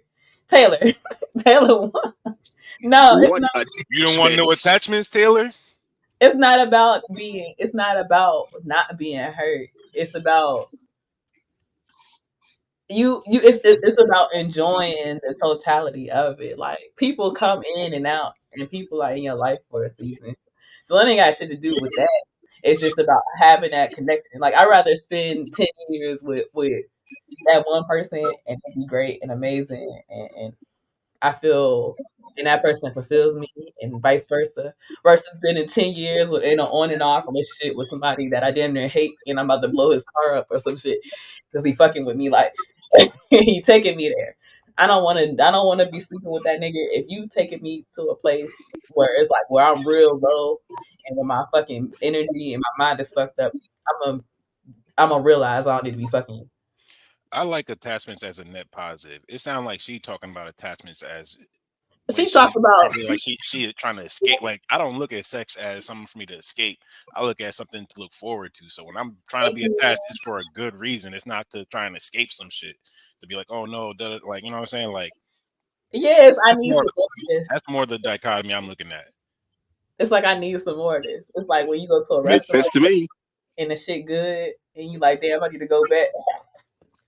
And you make that shit like your weekly restaurant. Those the vibes.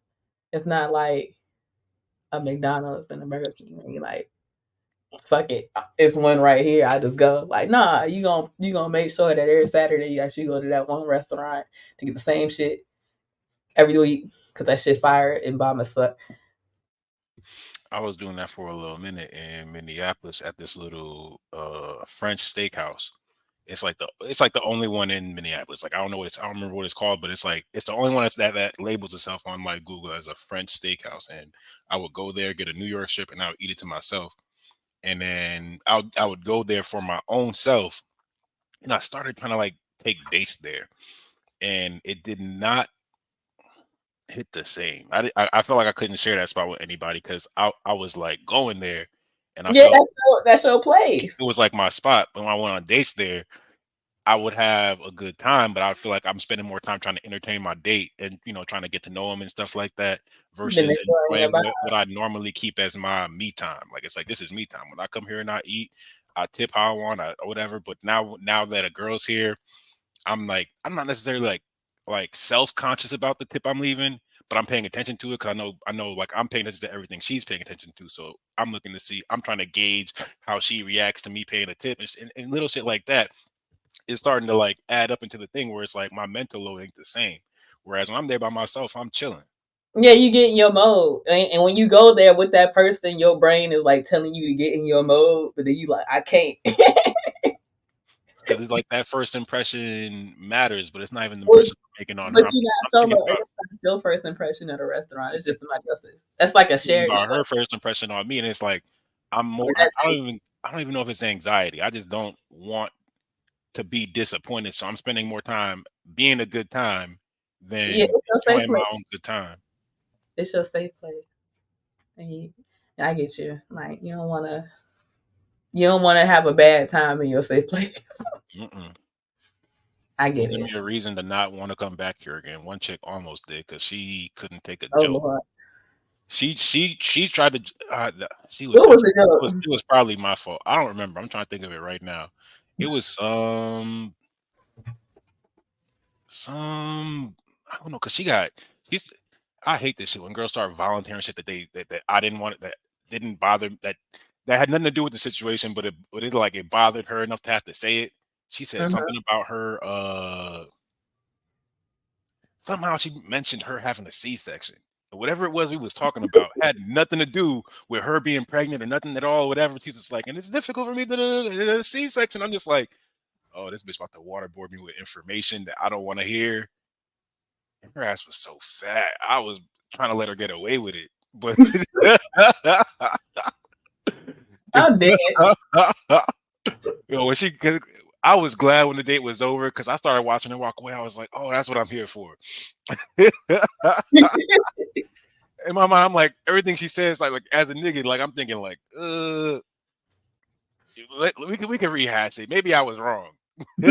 Whatever it was, and I knew I wasn't wrong, but like, maybe I was wrong. Watching her walk away, and we walk into her car. We park next to each other, Oh Lord. and she's like salty because she could tell about the bad impression she left, and I'm just like, and she like knew someone at the restaurant or some shit, and they went to like school together, so she was like having a good time up until whatever the joke was, and then at that point, she just couldn't whatever it was that my sense of humor didn't allow for me to like backtrack or whatever. Mhm. It backfired for me, and I went there a couple of times after still while I was in Minnesota, but even now, like thinking about this shit, I'm like, yo, whatever happened to trying to get that? Yo, that John was You could have ridiculous. stayed on your spot. Like waste like nothing, and then ass just, oof. My Mm-mm. bad, my bad, my bad.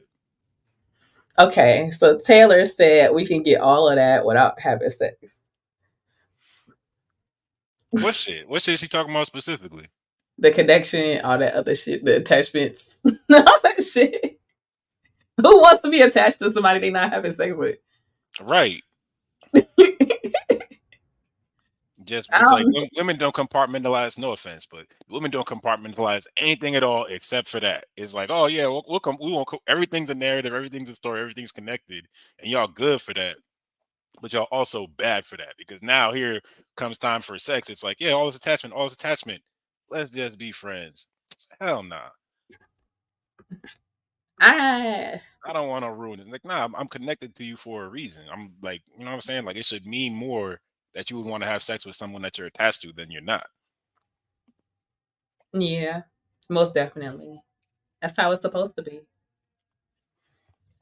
But it don't seem like it's like that for a lot of people in this age. It seemed like Yeah, because the people are social media age. because people are connected. So they have like attachments to other shit. Like I was saying, like all of this fucking all of these explicit images and shit like that are easily accessible and shit like that. It takes all of the great things out of sex and it perverses it to some weird shit. And if we out here having people doing weird shit. I don't know if it's necessarily weird shit. I be thinking like if you allow people to be their most selfish version of themselves, they end up being what other people would end up calling weird, or everyone would call have No, a no, no, no, no, no. So no. I'm What you hold mean on. by weird shit? What you trying to say? Taylor said so y'all not connected to y'all friends. It's a different type of connection when it's with your partner, like with the person you with. Like I said last stream, like my man is my best friend. Like he the only person I'm gonna talk to every day because I don't be talking to motherfuckers every day. Like, but I'm gonna feel obligated to talk to you. Like you gonna be going through, I'm gonna be going through it with you. Like like I said, if we in a healthy relationship, I should be able to be open and vulnerable with you. So I should be able to tell you anything and everything. Like so, it's a whole different level. So the person I'm with is probably my best friend. So they're gonna be the person that I have the strongest connection to. Like That's how it should be in every intimate relationship, even if it's like an intimacy between friends, but maybe not talking every single day. I don't think your friends are people you got to talk to every day. That well, people grow and get friends are older, supposed to and that be. shit falls off. The person that you with is gonna become your best friend because they're gonna be the person that you waking up to and falling asleep with every night. I They wonder gonna if be I'm the gonna ever person. believe in that again. I think I used to feel that way. I'm not entirely sure that I feel that way now. And maybe that has more to do with my own healing or whatever. You traumatized. No, I wouldn't say I'm traumatized. I would say, oh, try to call me out. Oh, hell nah. I wouldn't say I'm traumatized. I would say more like back to compartmentalization. That's a better way to put it. It's like when I put the title of like wife or girl or this is my girl like type of status, and she's Mhm. not my friend, then I understand that there's certain conversations I'm going to have with her, certain ones I'm not. But we're going to have a close knit relationship, like I would with my girl. But how I am with my niggas is not going to be the same, and I get to have my cake and eat it too. That I can be as close as I want with these people, and they serve their purpose. Whereas with my girl, I'm not gonna be necessarily the same way. I could Well, still be soft and vulnerable, but it's not gonna be like it's not gonna be the same way that I'm uh yeah, vulnerable. we came because we came to the conclusion last stream that men um have these double standards and shit. Yeah. Oh yeah. I'm the one with the most double standards. I think I Yeah, had the highest double standards actually. I think exactly. Did you say female? You don't have no female friends and shit like that. I don't even say that I don't have no female friends. I don't promote getting female friends, like Okay. trying to be in females' friend zones. To me, that's what is funky. But I do sincerely believe that like any girls like I grew up with, went to like elementary school, middle school, high school with that I know, I can look at them as non-sexual because not non-sexual. I still look at them sexually, but I can respect the friendship boundary because me interacting with them in my childhood and my younger days helped create the person I am now. So I want to keep reinforce those parts of me where I learned how to interact with girls on that level. You know what I'm saying? On a social Yeah. level in my youth. So I'm like, that's what I'm protecting when I'm not trying to pursue them sexually. I might look at it, damn, yeah, it's fat. Or I might still have whatever, but about me because I'm a nigga. But at the same time, you feel me? I'm not trying to like make her feel like I gotta take her down. I'll go to brunch with girls I grew up with, shit like that. You know what I'm saying? Mhm. I'm not and I'll bag girls right in front of them because that's what I was used to. That's what I was having to deal with as a younger nigga. You know what I'm saying? So I believe in those younger relationships being able to have being so elementary and fundamental to your growth that you can keep them, you can maintain those friendships well into adulthood. But That makes sense. me being a dude now, I'm not trying to be no girl's friend. I'm not trying to be Yeah. So whatever. I'll respect boundaries if you somebody girl, but I ain't trying to be your friend type thing. When I'm around my niggas girl, that's my niggas girl. yeah. So why It's would not you? my friend, But even you if I carry see that bit friend. over into your relationship. That's why you don't see your girlfriend as your best friend. What Or happened? the person. Would you see your wife as your best friend after y'all been married for 15 years? 15 years. See, I would need the experience to really answer All that. of the In shit all that you've been honesty, through, I all think of it's the shit. possible. I think it's possible. I think it's like the reason it's difficult for me to answer is because after 15 years, we probably got kids. So I'm looking at her as in a higher form than a best friend. I'm like, this is someone I respect. This is a woman that I can put on a pedestal because she's the mother of my children as well as my wife of 15 years. It's like those things And your compound best friend. and add to each other in a way. So it's like, do I call her best friend or do I call my best friend, and my wife the mother of my children? Because I'll Okay. violate you quicker over disrespecting the mother of my children than I'll violate you for disrespecting my best friend. My best But, friend, I'll look at my best friend like, oh, we came up together. You can hold your own. But the mother of my children is somebody else. You're not but going. don't you have, can't you have multiple best friends? No, the word best is supposed to mean something, Brownie. You in the class of best. The best class. Oh hell. You the best class of friends that I got. You the motherfucker, like you the person that you got highest quality. Like we tight. Like you the best. You the best of the class of a friend that I could ever Well, have. I And I got look at my man, you. I've and I, got. Let me see. Because the thing is, there's like I said, there's niggas I grew up with. There's niggas that I met along the way, and if people were to ask me, I say one of my niggas I met along the way is my best friend, and I haven't talked to this nigga in about a year at least a year. Whereas my best friend from fourth grade, I haven't talked to him in however many years as well. But bring it up, I'll be like, oh yeah, well that's my best friend. But I wouldn't think like, oh that's my best friend as of today. I'd be like, it was just different time periods that I yeah, had it's the different best class actual of best friends. friend.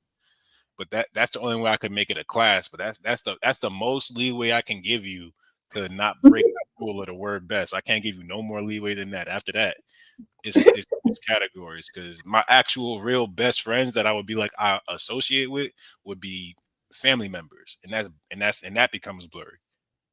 But I grew up with a lot of niggas my own age, so Mhm. we're our own peer group. So it's easier for us to be best friends type thing versus what people normally think your best friend is. I look at my cousin and think like it's easy for me to look at him as my best friend because I know I could kick back. We was drinking yesterday, talking, supposed to go out, ended up not going out because we just start getting into these philosophical conversations and shit.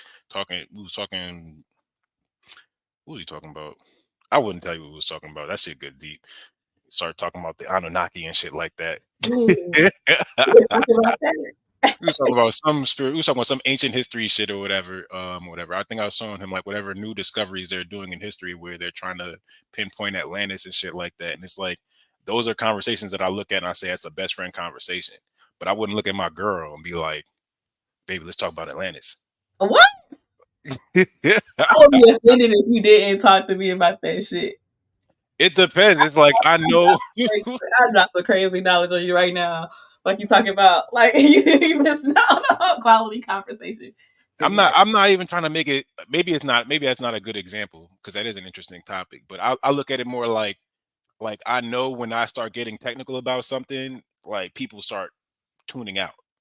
I know No, when I start going like if I were sitting here and talk to you about chess, like how many chess games I played today and no, I and how left the many times nigga. I won, how many times I lost, I'll be getting into what matters about to me. I'll be watching the interest drain from people's eyes, and I'll be like, oh, this is No, more no, no, no, important to no. me. I left. And one of the reasons why I left the nigga was because I couldn't talk to him about shit other than basic shit. And I was like, nigga, you need to read some books and some shit.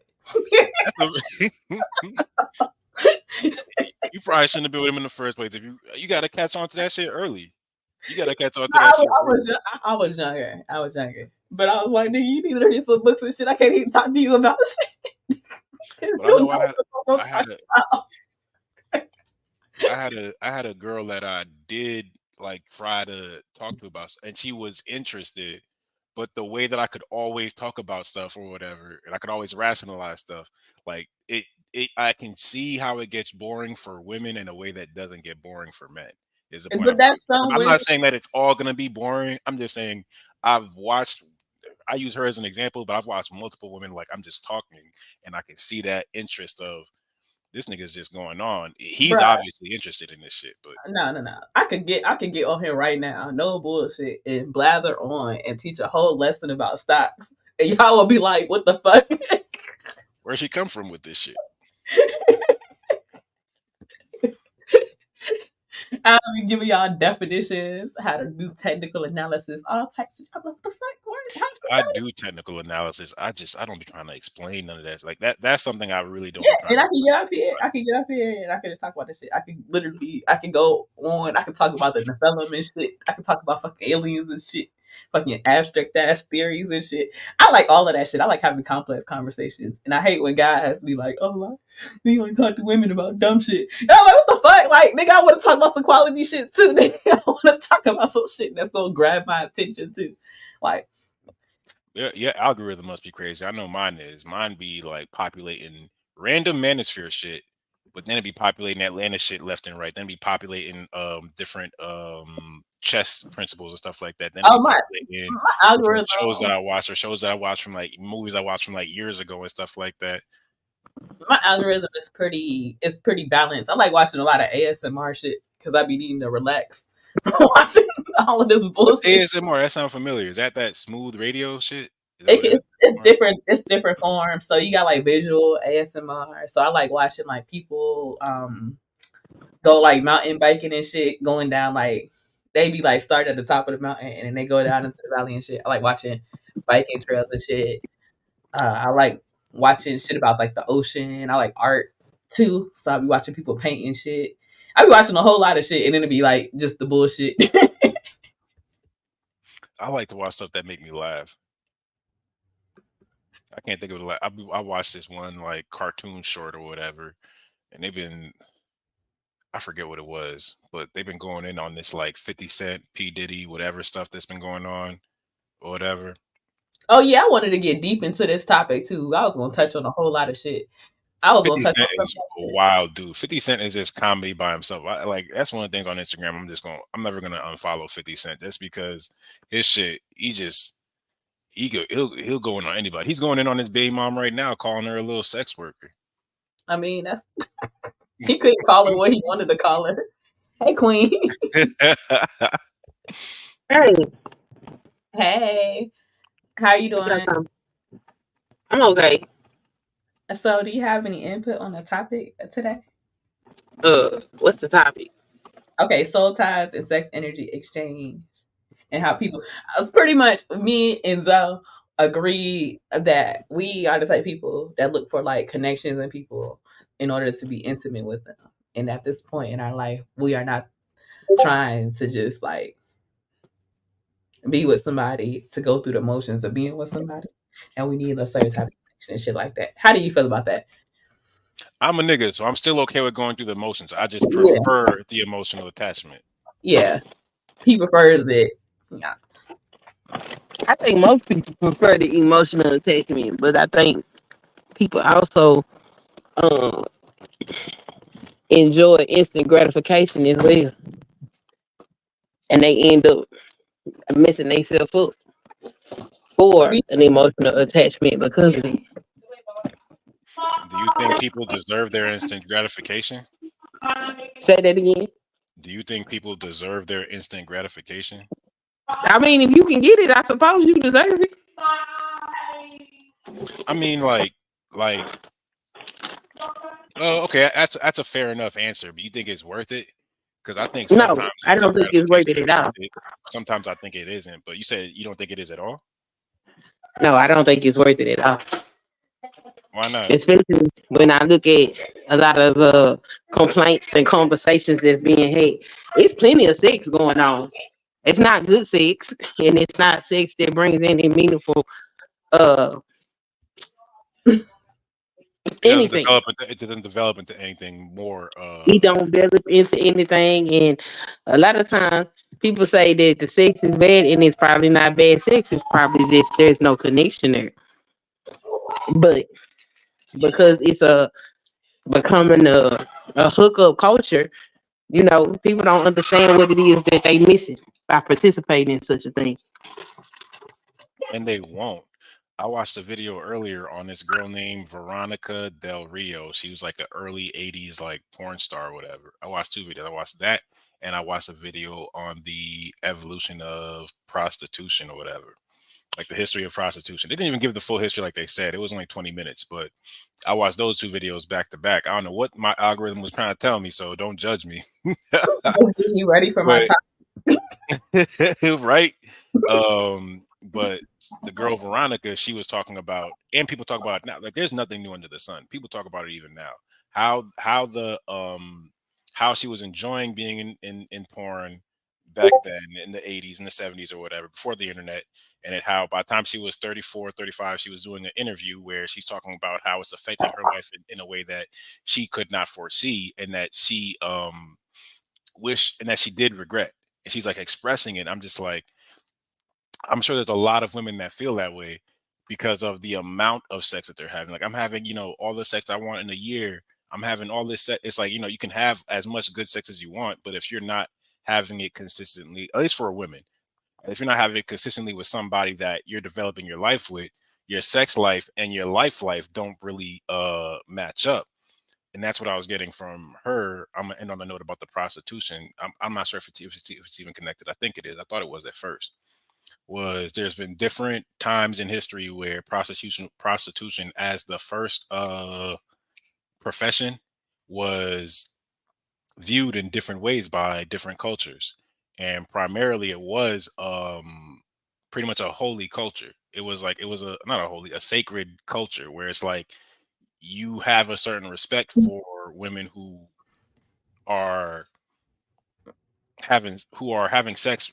I don't want to say promiscuously. Maybe it is promiscuously. They're having a lot of sex, but they're doing it with such attention and such focus and such as such a form of worship, that it seemed to like counteract that porn star regret. Like, those women were honored at a certain degree, that it was like it counteracted it, but they were putting the work in, I guess, sexually to earn that type of honor when it came to being, whores. They were being healers. Yeah, right. They were looked at. That's right. They were looked at. You must have watched the same video I did. They were being looked at more as healers. You did.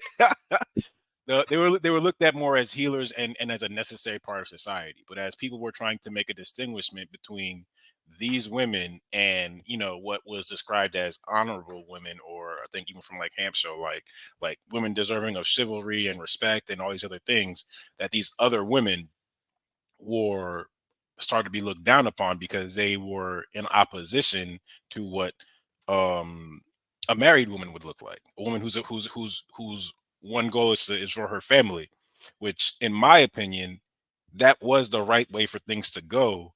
But I like for the for the married woman to be for the married woman of a family to be more exalted than a whore. You know what I'm saying? There had to be that separation, is what I believe, and that the married woman did have to be looked at in society as better than what a whore would be looked at, and that the time that we live in now, it's not so much the same, and that causes a lot of confusion because it changes what people's sexual paths are, in a way that, because it doesn't match up with their life, a lot of people, men and women, end up unsatisfied with their partner on the sexual side, but not in the life side, or on the life side, but not in the sexual side. And because those things weren't, that journey isn't done together with one person, it it allows for the confusion that people feel and the degradation of sex's value over time. Does that make sense? Yeah, that makes sense. What are y'all laughing at? Taylor is about to come up here. She is appalled that we are speaking about positive relationships. I told you it's a trauma response. She can't take it. She got to bring her salmon. She said, "Y'all don't want these June cleavers. Stop acting like you do." I had to go what a June cleaver was, and wow. I'm too young for this shit. When did shit come out? A sacred whore and a prostitute is two different things. Okay, let's go. Let's start off there. All right, let's go. What's the sacred whore? She's a healer. That's what she is. How do you You're not become just paying her for sex. That's a spiritual position, something that's pretty much lost in this society. Now it's just a bunch of hoes running around. I agree. So do I you have to definitely. go to school to be a healer and not a whore? Say what? You have to go to school to be a healer. You got to be taught like You're sex supposed. magic that's a whole practice, and it's a lot of people that talk about sex magic on social media and stuff like that, and these people don't know what the fuck they're talking about. They have no idea what they're talking about. Like, they'll talk about tantra and positions and all of that. No, no, no, no. It's much more deeper than that. It is not all about the physical aspect. Now, of course, the physical aspect is important, but for the person that is um The sacred prostitute or the sacred whore has to have some knowledge behind what she's doing in order to be able to help that person heal whatever it is that they got going on. You don't just walk up to them and say, "Oh yeah, I'm gonna pay you for this, that, and the third." You have to be accepted. You have to be somebody that really need healing. I So see that. yeah, it's a whole science behind it. What's the It's a science? whole thing. What I All gotta? right, now. What you say? I said, can I look it up? You can look it up, but you're gonna be hard pressed to find that information. It's one of the few magical practices that's still kept under lock and key. Okay, so Taylor like the sacred whore. Wait, Taylor, what? Taylor like the sacred whores. I think I do too, especially the way I don't remember her story name, Sunkiss. Yeah, that's me.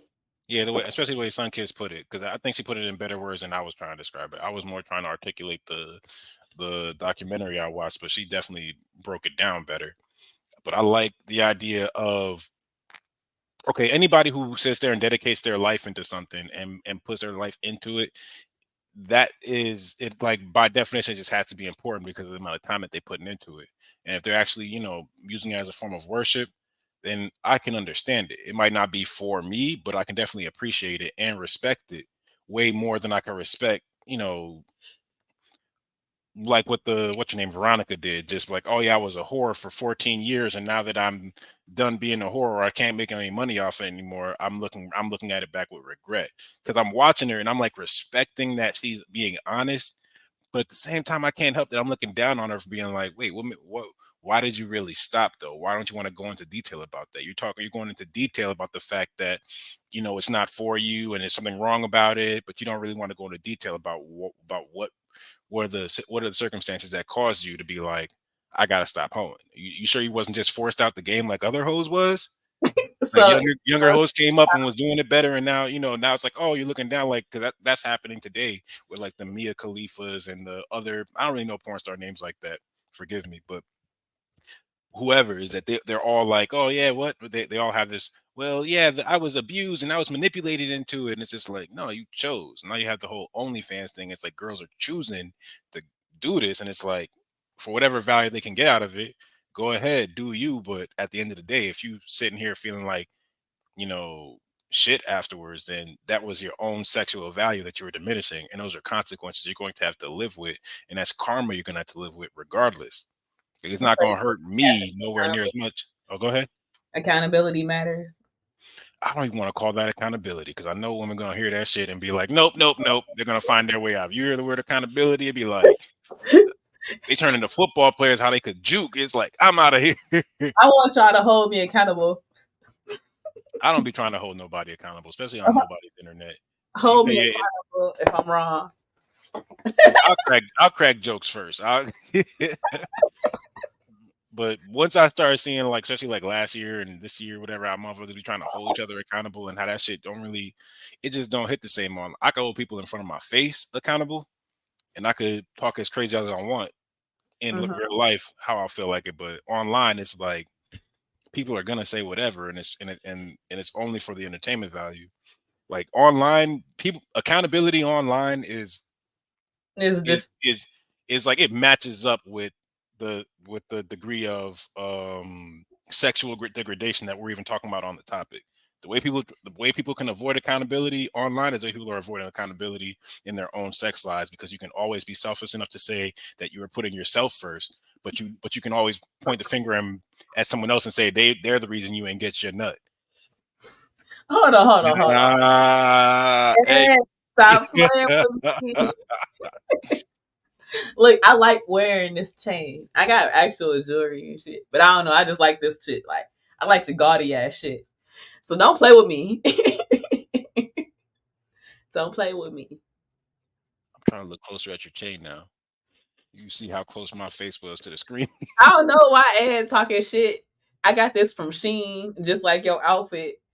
So what you trying to say? If Ed don't like your chain, then Ed needs to send you a chain. How about that? No. Ed shop at Shein, and I got this chain from Shein. So Ed, leave me the hell alone. Well, I'm Ed, saying he needs to send you a chain if he don't like the one you got on. It'll fix the problem. it's not in his name. His name is Ed Unchained. He's trying to get rid of it. Nah, he can't get rid of it. He can't. Once the Sheen chain got you, it got you. Mm-mm. Can't take it off. Ed cool though. He support the hustle. Yeah, Ed funny. Ed be playing with me though. Ed be playing with me in the chat. I forgot what crazy shit. Ed said some crazy shit to me last week. Ed don't be playing with me. And No Chaser agrees with you that you can't hold people accountable on the internet on the internet. And I said that too. I had my accountability stream and we talked about it and we came to the conclusion through learning that the only person that can hold you accountable is you.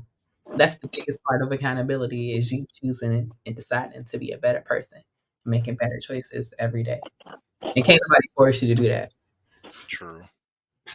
Online, it's only turning the tag. Like, no, I don't want to go over by them because blah blah blah, or I want to do this because blah. It's like, man, shut the fuck up. I don't want to accountability shit about. Oh, look. When somebody said this, you were supposed to stop them there and say, nigga, you know how conversations go? They're too fluid. You can't be like, oh, held them accountable for everything they said. Oh, it must not have been important to you because blah blah. Man, I'm not coming on here to be responsible for what the fuck other people say and to make them feel a certain type of way because they said it. And then you call them, and then that's your new content. Man, fuck you. No, especially not over some petty shit.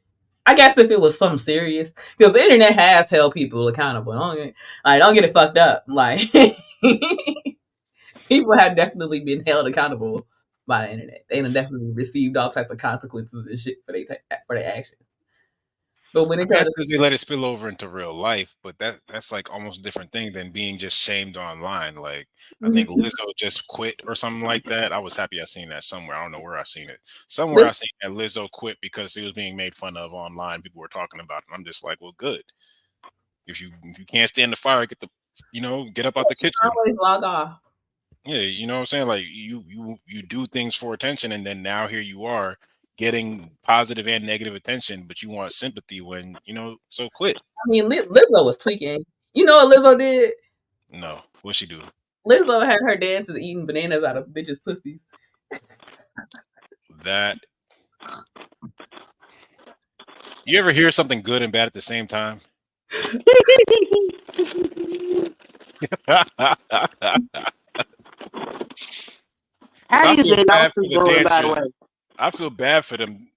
It sounds like a good idea, but I feel bad for them having had to do that for her validation. Like you couldn't get me to do it. You couldn't get a lot of people to do it. But if she's got people in her, genjutsu, if she's got people in her delusion or whatever, I then can't they're believe gonna be doing stuff that. that No. How you gonna take your dancers to the strip club to it was the strip club. It was overseas. It was like how you be doing the little dances and shit. It was that type of shit. And like at the end, it was like sexual. So at some point they put bananas in the pussy. I don't know what the fuck. where did they get bananas from? Like this seems like a sequence of It was a events that I want performance. to blame her for, but It was a performance. Ed said it was she, a red light district. It was a how performance. So how they much in had advance did she plan it? How much like because this sounds like something planned. You don't just no. have a It random was like at a concert, like an event.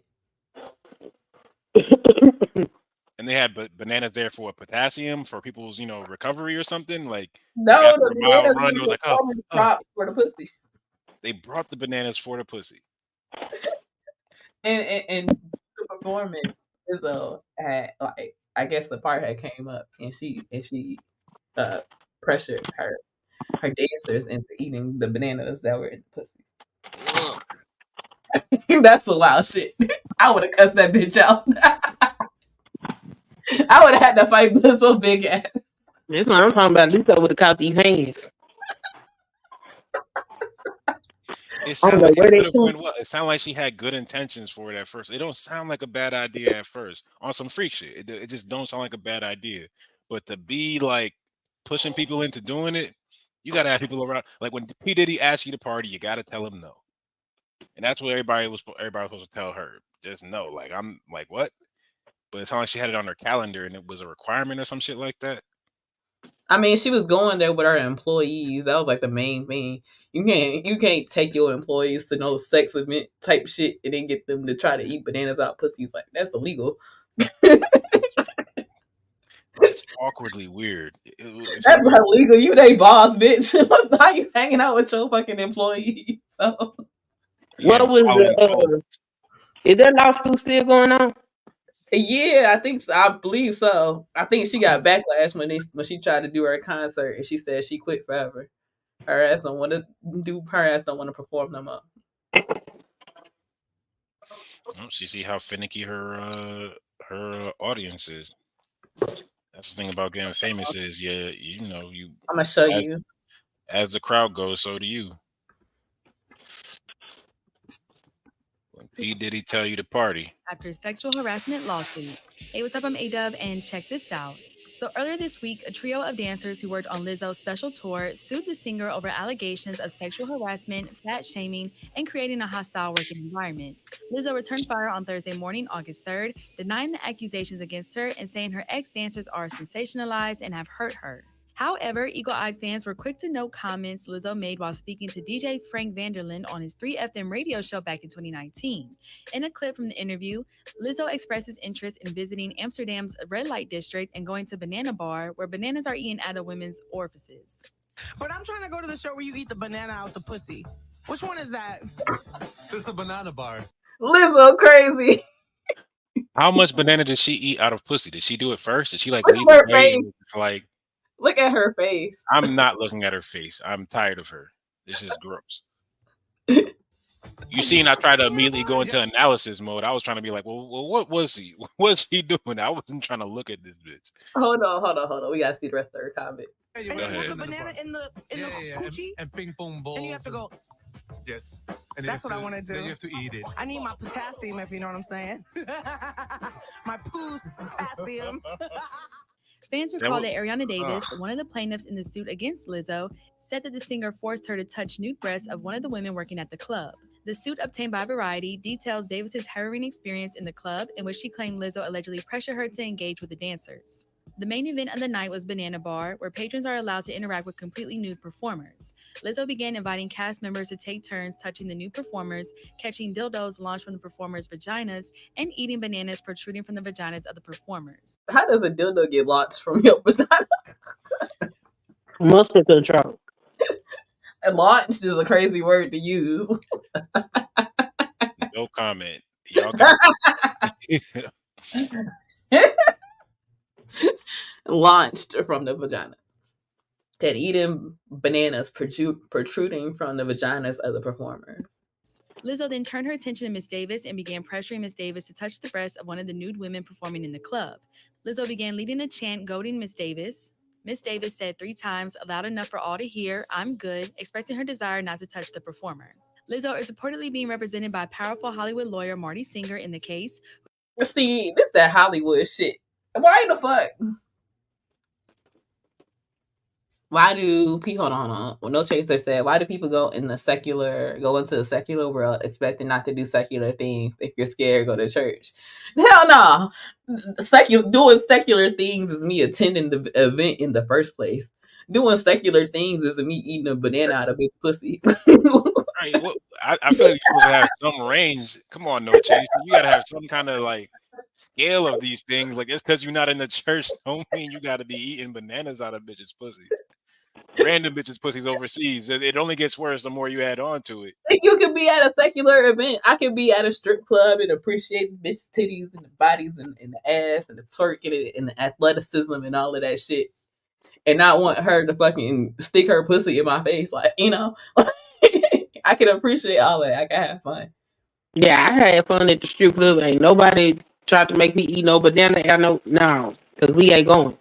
The thing is, they knew what type of event they were probably going to, but they didn't expect to be able to. They didn't expect for Lizzo to pressure them in that way to touch bitches. Because I'm pretty sure it's not mandatory that you grab these bitches like that you grope the fucking nude dancers and performers and shit. and that you eat bananas out they pussy. Like that's not a necessity. Like I'm pretty sure they cool if you don't want to do that. I've been to a lot of strip clubs. There's strip clubs where I did not touch any of the girls there. None. And for good reason. But you know what I'm saying? Like at the same time, it's optional. You don't gotta be like all up in everybody's space. You can still have your own rules of personal space. And if everybody's trying to tell you to like, oh man, I just got some horrible stories about the strip club. None of my own, but I've seen motherfuckers go outside, and I'm, and it's like you don't want to be pressured, especially at the strip club. That's it. I feel bad for that girl. She was like, "I'm good." That should have been heard on the first "I'm good." That should have been respected on the her first. boss, and she's pressuring her employees into touching titties and eating bananas out of pussies. Lizzo thought she was she wasn't going to be allowed on the private plane back, so she had to do it. So you know, it's like she, you know, that social pressure is a motherfucker. It's like they probably still had to do this. They probably were in the middle of a tour or some shit. There's probably was all types of shit going on. But your boss shouldn't be pressuring you to touch titties. Like you should touch titties because you want to touch titties. It's your time, yeah. Once it's your time to shine, you know. But Lizzo is crazy. But that's that Hollywood shit. Hollywood be working with that sex magic and shit. No Diddy. That nigga. It's like everybody's going like, well, he's not actually, who knows what he actually did? And everybody's just like, we're going off the context clues on this one. We all knew. We're going off the context clues on this one. Nobody ever thought Diddy wasn't weird. We all knew what the fuck Diddy was doing. Like when you think about your favorite rapper doing some, you know, some homo shit or whatever. I don't know what word I could use to whatever, but some LGBT stuff or whatever. When you hear, oh, your favorite rapper might have done something, and it'd be like a rumor. You'd be like, oh man, nah, it couldn't have been DMX. It couldn't have been 50. It couldn't have been da da da, or Meek Mill's get catching fire now. It couldn't have been Meek. When you hear Diddy, nobody goes, couldn't have been Diddy. Everybody goes, yeah, I see it. This nigga look like he made a few sacrifices. Nicki Minaj been saying this shit for years. Wait, about who? About Meek or about Diddy? About Meek.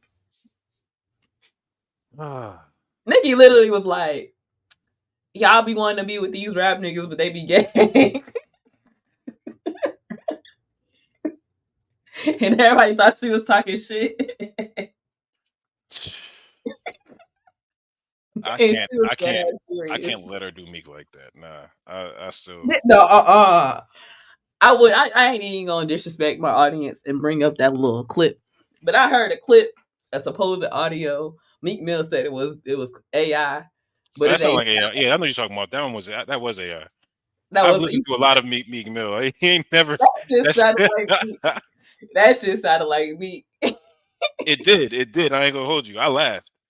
But that was AI. I ain't never heard Meek ever say. I've listened to Meek his whole career from like YouTube. I'm in Philly right now, but when I was a kid and like YouTube was just popping and niggas was just trying to go watch Meek on YouTube and shit, or follow wherever he was at in the streets, you know, all his shit is really there to be found. Like you could, if you heard him rap that shit, whatever over a track, you can likely find a recording, a video of him doing that shit.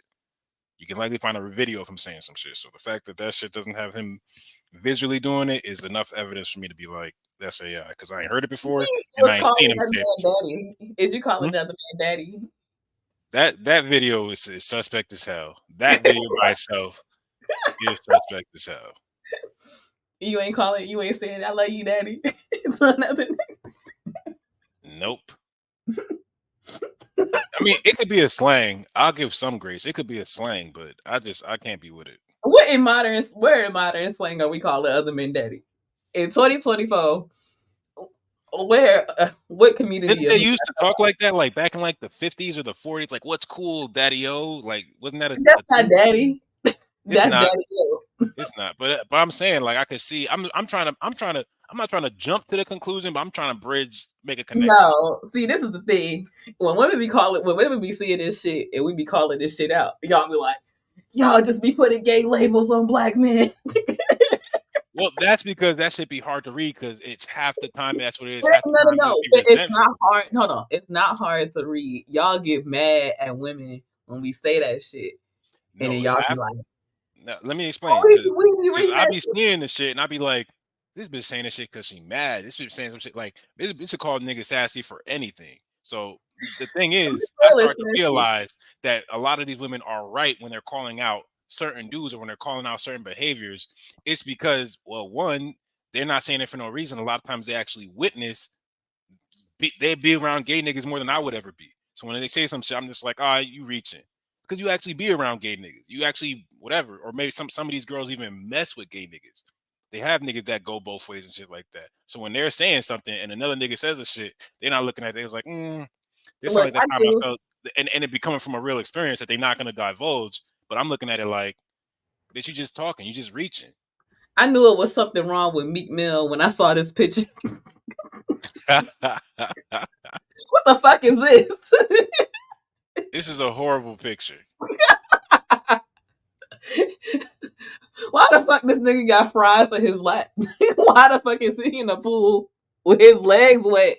Why he got fries on wet legs in the pool? I'm not knocking him being in this situation. I'm wondering why he's the one who took the video or the picture of it.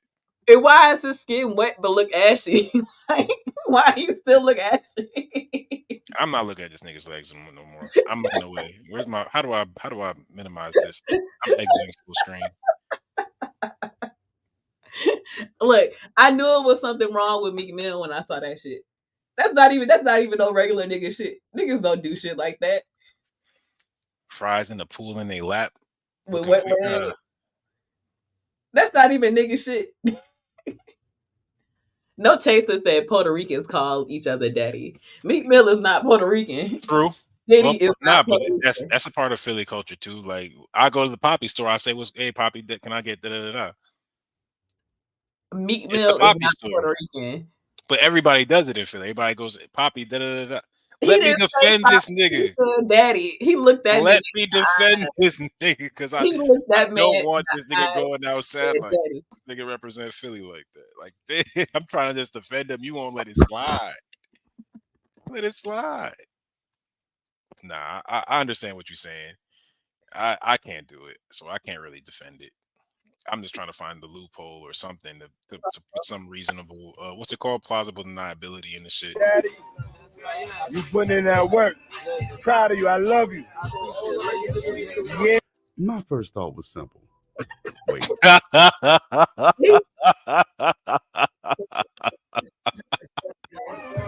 Man, you going it, man. You deserve it, Daddy. You putting in that work. Proud of you. I love you. Yeah. That nigga what's said, up, King Son? Daddy. Yeah, just the way he can call another man daddy. It's not that way. It's not that way. That shit sounded weird. Taylor, the excuses and the reaches is so crazy. That's so crazy. I knew Meek Mill was compromised when his ass was bunny hopping on the court. What's that? Why do you have all this footage? Yo, you got all the you like back to back. The trial of Meek Mill. You said not bad enough to pull shit times 2. Ugh. Hold on, I'm gonna show you. Y'all gotta stop doing this nigga Meek like this. Meek is doing himself like this. He fucking with these billionaires that's putting him out there. You got your beat in tennis. You got your keep going. Count out loud. Count out loud. Huh? 6, 7, 8, 9, 40, 41, 42. Keep going. We see this. Keep going. 7, 8, 9, 1, 2. Keep going. Keep going. Don't cheat on your buddy hops. They suck. Your buddy hops suck. You got 200. He talking shit. Look, hell no. You weren't supposed to put him on camera for doing that shit. He wasn't supposed to be agreeing to do that shit. That's some shit. Are you bunny hopping for a nigga because he a billionaire? No. You sure? I'm sure. Even if I'm trying to defend this nigga, but it's like every little thing that you pull up one after the next, it's like, what are we talking about? Draining? This is draining. I can't defend this nigga too much. That's called a conquered nigga. That's that other part of sex energy exchange. When you get your masculinity took. Y'all want to talk about that?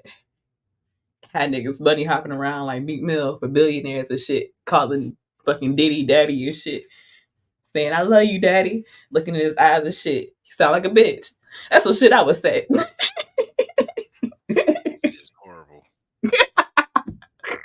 Well, I think I tried to defend him enough. I'm done defending him. I can't defend him. Taylor said he the one attending the parties, not us. True. This shit is.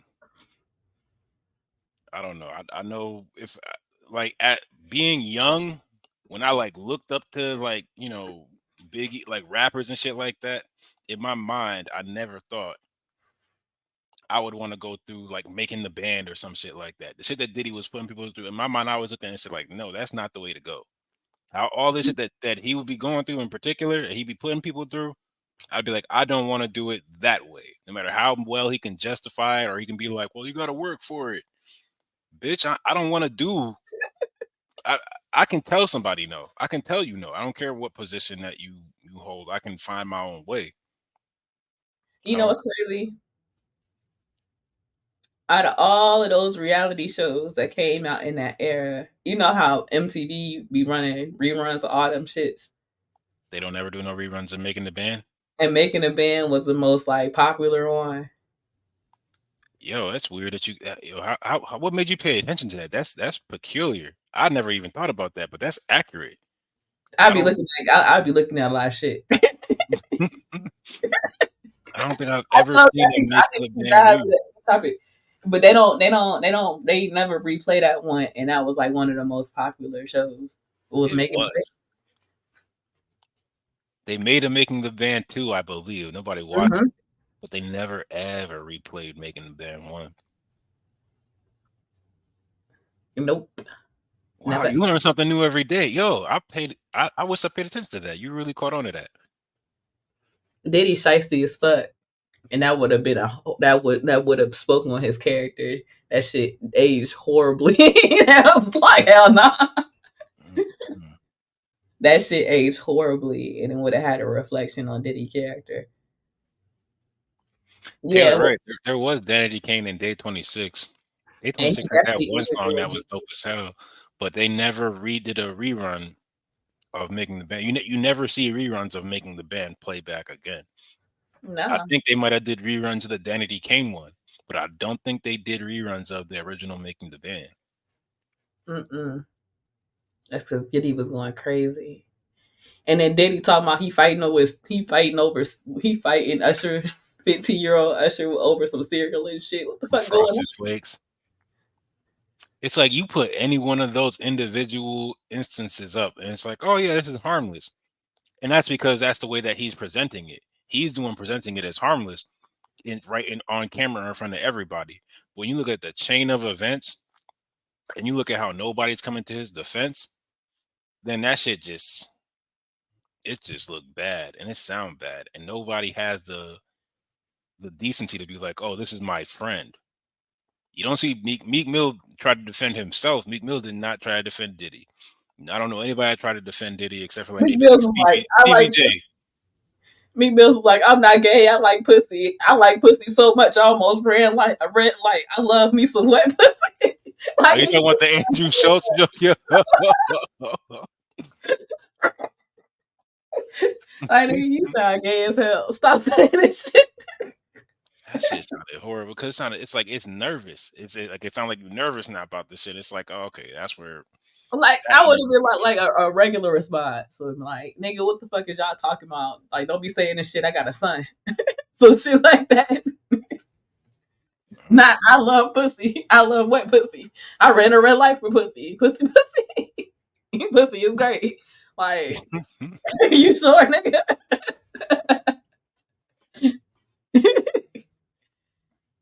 But Diddy ass is shiesty as fuck. Oh, did you see the Diddy and Dan Snyder crossover? Nah. Okay. So for the past like week and a half, I've been watching Dan Snyder shit. I've been watching motherfuckers drag the fuck out of Dan Snyder. and pretty much all the Nickelodeon for having these perverted ass predators on there, running their TV shows and all this other shit. Like, this niggas is weird. Isn't Dan Snyder the comedian from like the Adam Sandler movies and shit like that? And no, am I thinking about someone else? No, I don't think so. Dan I Snyder's don't been know who working Dan with Snyder is. Nickelodeon since like 2000 or some shit. He this nigga. He this nigga right here. Here. Hold on. Hey, SO. This is Dan Snyder, fat ass right here. Yeah, I still don't know who he is. Okay, so he was the director. He was like the main director of all the Nickelodeon's like shows. So like all of his like live action shows from like, how old are you? Now I'm playing 34.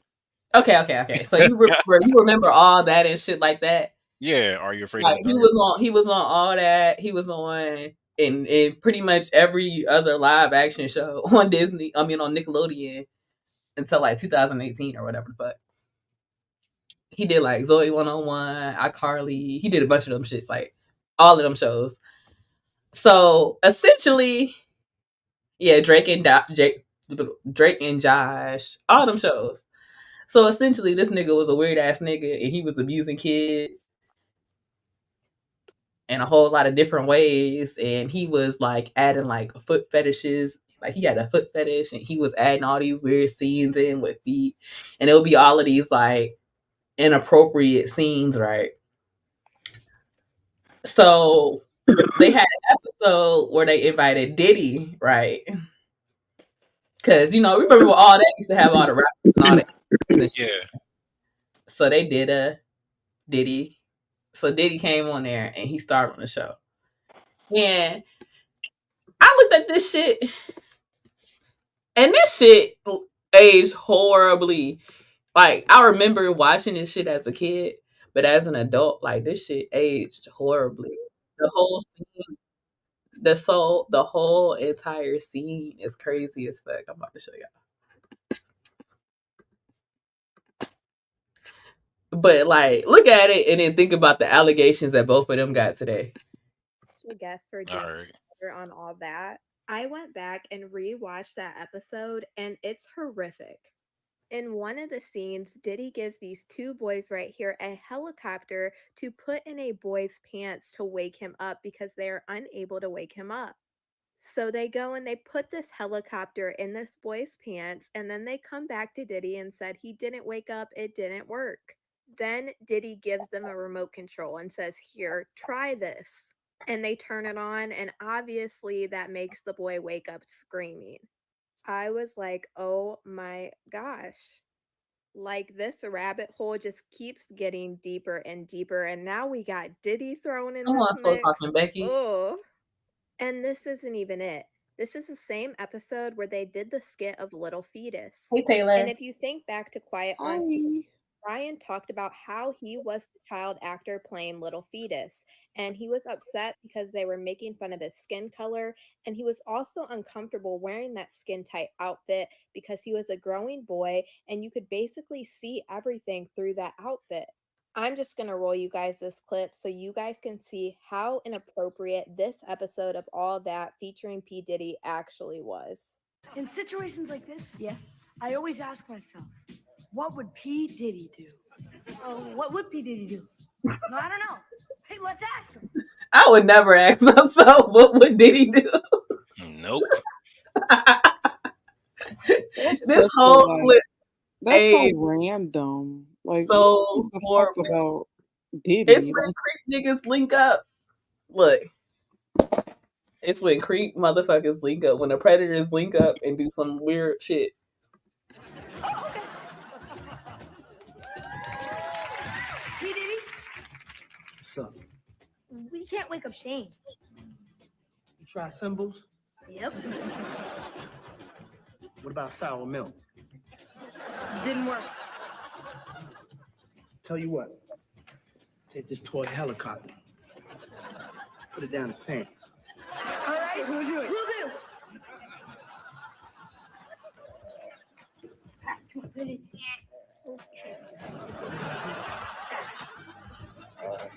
Can we pause? Because what the fuck is this? The sour milk. I know it's sour milk, but why the fuck? With the context of all of this shit, and these niggas making these horrible ass fucking choices and decisions with their life. Why the fuck? The sour milk poured all over the boy, and they sticking shit in his pants. That shit looks sus. Lord. Nothing. Didn't work. He's still asleep.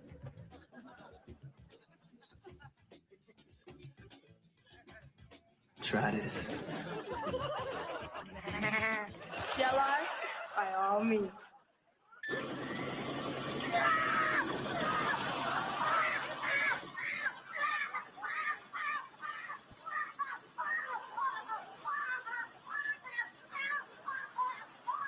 Today on TRL, P. Diddy will be.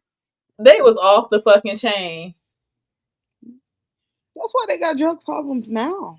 You know, all these Nickelodeon stars, they've been through. Listen, they was going through it, so it makes sense as far as like into into the early adulthood where they started getting on drugs or catching habits and different things like that. Like Amanda Bynes. Look at Amanda Bynes. Amanda was fucking Dan's first victim. Literally. What he do to her? Supposedly all types of shit. The rumor. Allegedly. Because the thing with Dan is, from what I understand, no one's ever like people accused him of being like inappropriate, but it's like the directors and the producers that were under him that were doing the quote unquote molestation. Mm-hmm. Like that one guy, Peck. Yeah. Yeah, you had Peck. He was working on the shows. He was touching on Drake Bell. Mm-hmm. That shit fucked up. That shit ruined my childhood. It really did. And then to see the people that like in that documentary, they exposed the fuck out of the rest of them people that basically wrote letters on that dude's behalf. That nigga was friends with John Wayne Gacy. What? Yeah, one of the dudes that worked on Nickelodeon was friends with John Wayne Gacy. And do you know that when he went like they had Drake call him up, and then he admitted on audio that he touched Drake, and that's how they ended up getting him convicted. He got 16 months. Do you know this nigga went to Disney when he got released and he got hired? Yep. Yep. That's wild. Well, it's not wild. That's just man. Nobody really cares about these children that are really suffering. Because at one point they were kids, and they was going through it. Like these casting couches and different things like that. These poor kids is going through it. And then Dan Snyder was like, he was mean as fuck too. So he would be mean to like the castmates that he wasn't like, I guess, that he wasn't necessarily attracted to or whatever the fuck. He would be mean to them. He looked like he smelled like bologna. You know that nigga Dan Snyder had fucking he okay, so when Twitter and shit and like that came out, you know, like when I used to watch iCarly, they used to have weird ass shit on their shirts, and I used to be like, why they got these random ass shirts? I remember that shit. I like iCarly. But on the shirts, they had Dan Snyder's fucking Twitter handle. They had his Twitter handle embedded into the shit, and then he was on Twitter asking for pictures of kids' feet. Oh wow. Yeah, he a weirdo. This shit's so damn weird, man. You see how Extra weird. uncomfortable? I didn't know any of this shit. I did not know any of this shit. And I feel I'm holding myself. I'm like, ugh. You This you shit is see gross. how uncomfortable the girl that played iCarly, Miranda Cosgrove, was when he put his arm around her and wouldn't let go. Hell, Michelle Obama felt uncomfortable around that nigga. Like, so I think she just turned 18 and they were wishing her a happy birthday, and he got a little bit too excited that she turned 18. Michelle Obama looked terrified for her life. Look at this shit. He's weird. And Michelle Obama ain't no weak bitch. Look, she looked terrified. Ugh. She's like, What unhear me. is Like, if this motherfucker don't get his damn smelling like baloney looking ass off me. He all up in her ear and on her neck and shit. Ugh. Michelle Obama This shit looked is terrified. gross. Yeah, she do. She don't even be looking like that. And she like this nigga up off me. Like, why is our first lady supposed to be cool with a creep like this? Mm-mm-mm. But yeah, these motherfuckers be weird as fuck. Him and Diddy, and you gotta think about it like they calling Diddy like the Epstein of hip hop. They calling who? They calling Diddy like the Epstein of rap.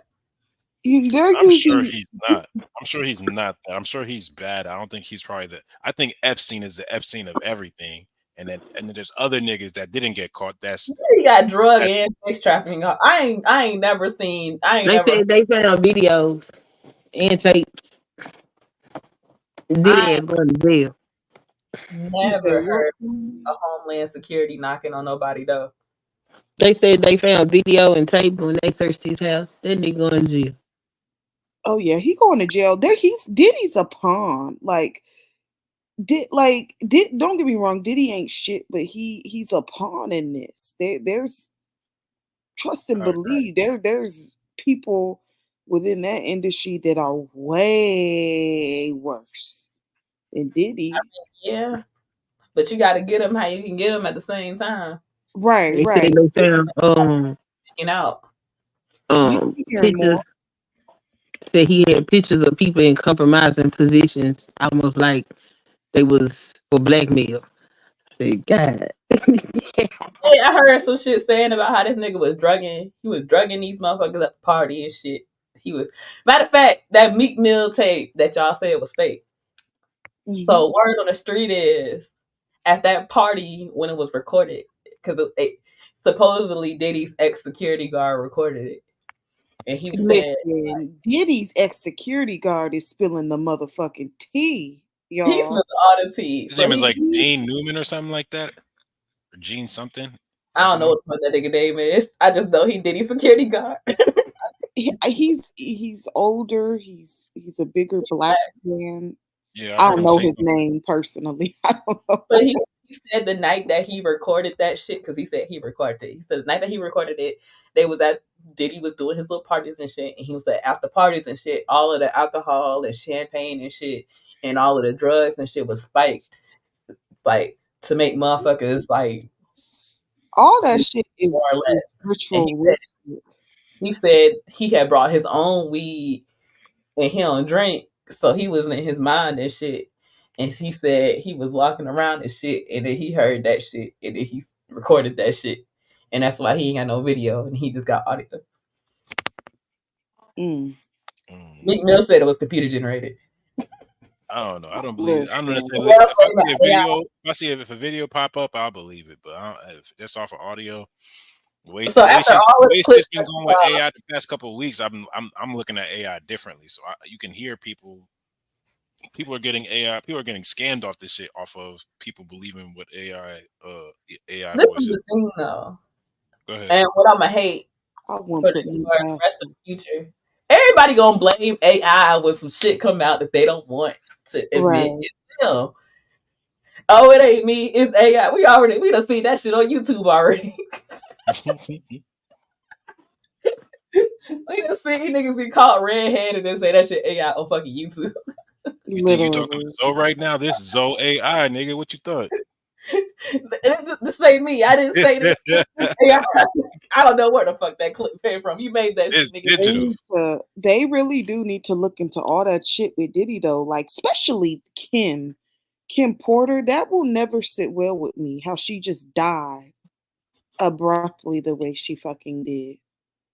Not even Kim Porter, but the lady that even came out, it said that it wasn't Shine that shot her in the face. It was Diddy. And she said J Lo had the gun. Oh, so J Lo a rider? Well, did he make them women carry his weapon? Oh, Yeah, because he made Cassie carry his gun. Has Jaguar Wright said anything about any of this?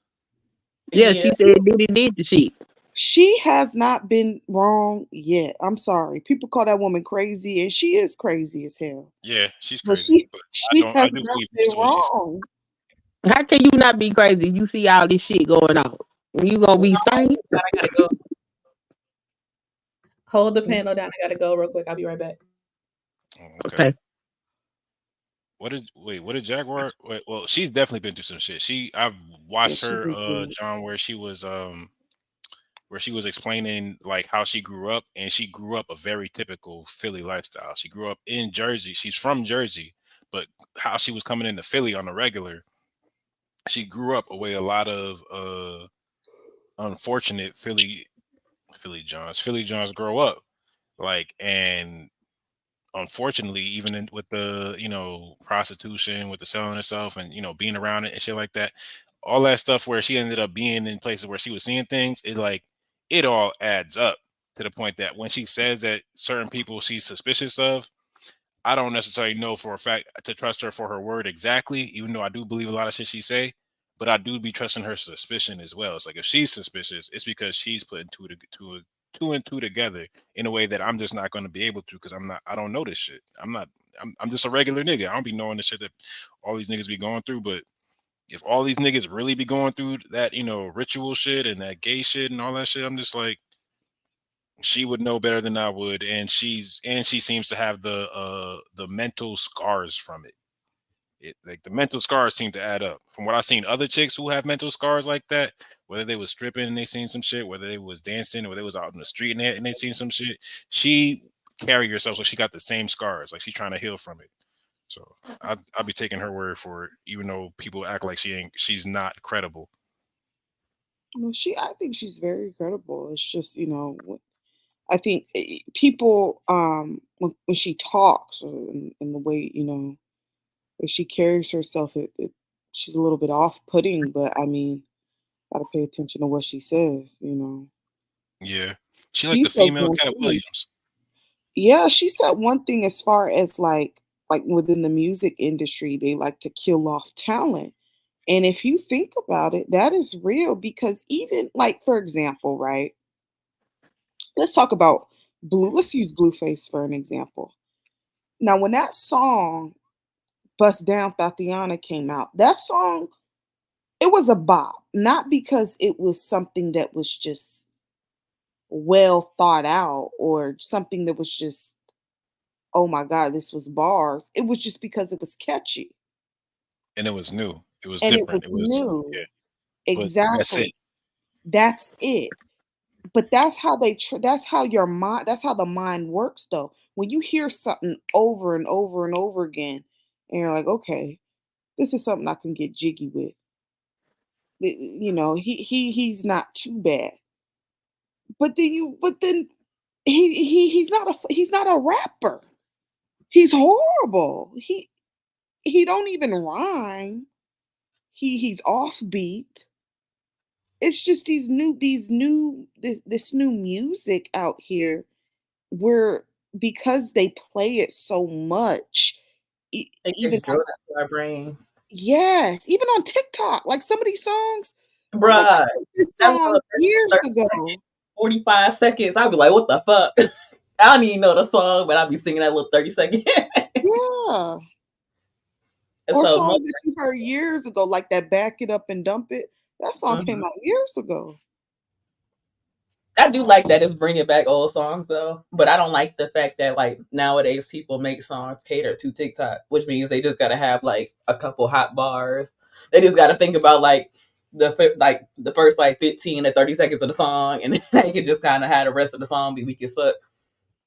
But that's the thing within the music industry. I feel like a lot of times these untalented individuals are easier to control. So that's where you have the Diddies of the Mm. world. Like look at J. Cole, for example. J. Cole makes albums whenever the fuck he feels spiritually inclined to.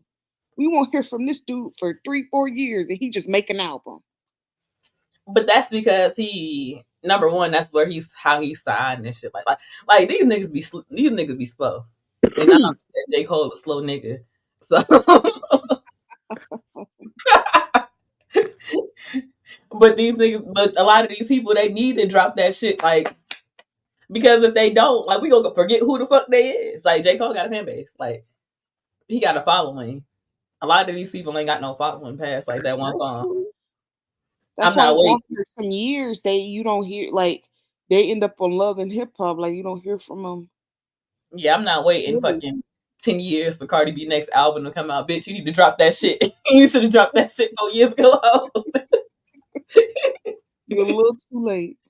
your time is ticking, bitch. You better pick them songs and drop that album. But it's like you don't nowadays it's like it's about that quick shit. That's why every song is like 2 minutes. I can't even vibe to a song like I used to. Not no 2 minutes. I gotta replay the Oh. bitch. I gotta rewind in the middle of the song to stretch another minute out of the bitch. Cause the shit only 2 minutes. I Y'all can't even listen the whole albums like no. the whole album is 30 minutes. That's the shit like back. I'm like, damn, I might as well listen to the whole thing. It's only 30 minutes. I can just let this bitch play through real quick. But back in the day, that shit albums used to be 2 hours long. He's like two. I could listen to like Summer Walker's her new album. I actually could listen to that in entirety. But like if Summer Walker had a 2 hour album, you would vibe to that. Hell yes. I would No, vibe. her she having a 25-minute album. She got 10 songs with 25 minutes. And you're just like, what the fuck is this shit? She give you a little 15-second interlude. You know who songs be like that be getting on my goddamn nerves? Larry June. And I actually like Larry June's music, but I'm like, nigga, these 2-minute damn songs, you gonna have to add an additional minute and a half to 2 minutes. Man, if your song 2 minutes, I ain't listening to that bitch. It need to be longer. You need to try harder. I need a part 2 or something like. I feel unfulfilled when I be listening. I like little interludes here and there. I like actually the only song I ever actually liked with Drake in it was Bria's interlude with him and Omarion. No, the interlude is fine, but I'm saying when the whole album, Drake whole album wasn't 20 minutes long. Right. Well, yeah, only. Or like KOD. These albums nowadays be so short. It's like by the time you listen through it and shit, you can't even catch the vibe because the fucking song is over and we on to the next. Literally. Bring back fucking 4-minute songs. Right. Bring back 4 minutes. If I could change anything, I would bring back 4-minute songs. That's not what you would do. You get 3 wishes from a genie. You're gonna be like, Yeah, I need my songs. Let me start off with. Go ahead. That's a gift to the world. Wait, because you remember back in like over the time, songs have got shorter. Like back in the day, like our parents and shit, they used to have like 40-minute songs. Yeah, like that Papa was a Rolling Stone. With the backtrack playing. Papa was a Rolling Stone was like 10, 12 motherfucking minutes. I'm just like, damn, are they done? Like they be writing whole love letters and shit. Got whole stories in the middle and shit that they started singing again. And you like, damn, I thought the song was over. You waiting and waiting. I remember I was a kid at the cookout and shit, and I used to be the old ass, long ass songs used to be on. I used to be waiting for that shit to be over. And that shit used to just drag the fuck Oh, on 15 minutes. You like, what the fuck?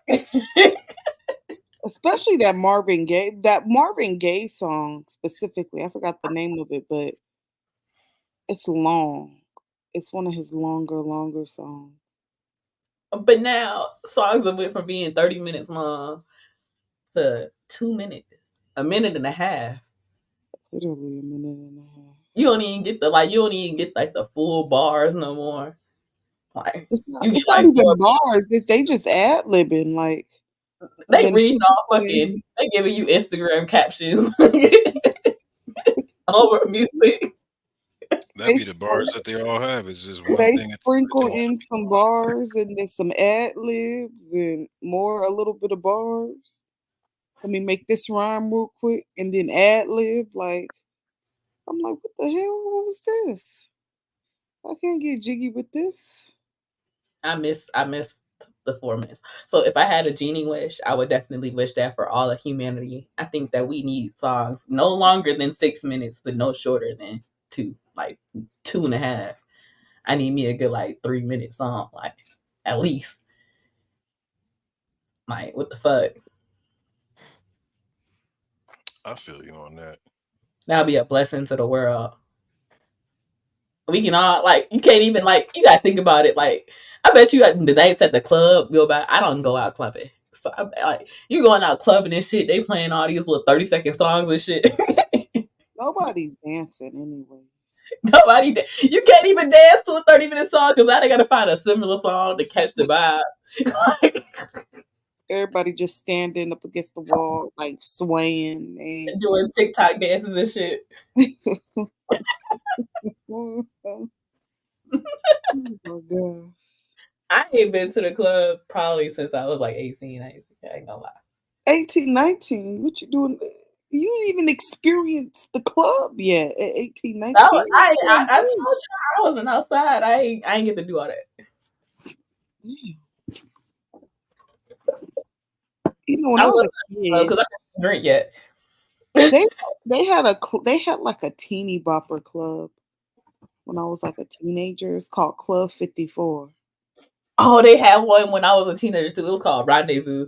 Yeah, and like looking at the old pictures, I'm like, oh my god. But my mama was not having that shit. My She'd be mama like, dropped me and my cousin off there, man. I had nah, so much fun. my mom was not having that. I was like, can I go to Club 54 with Stitch and Sis? She's like, hell fucking no. I remember it was spring break too. It was spring fucking break. And I was like, bye. I was like, can we go out? And she was like, what y'all want to do? And I was like, can we go out here? And she looked and I was shocked as fuck that she agreed to the shit. So I was like, what the fuck? So we got dressed and shit.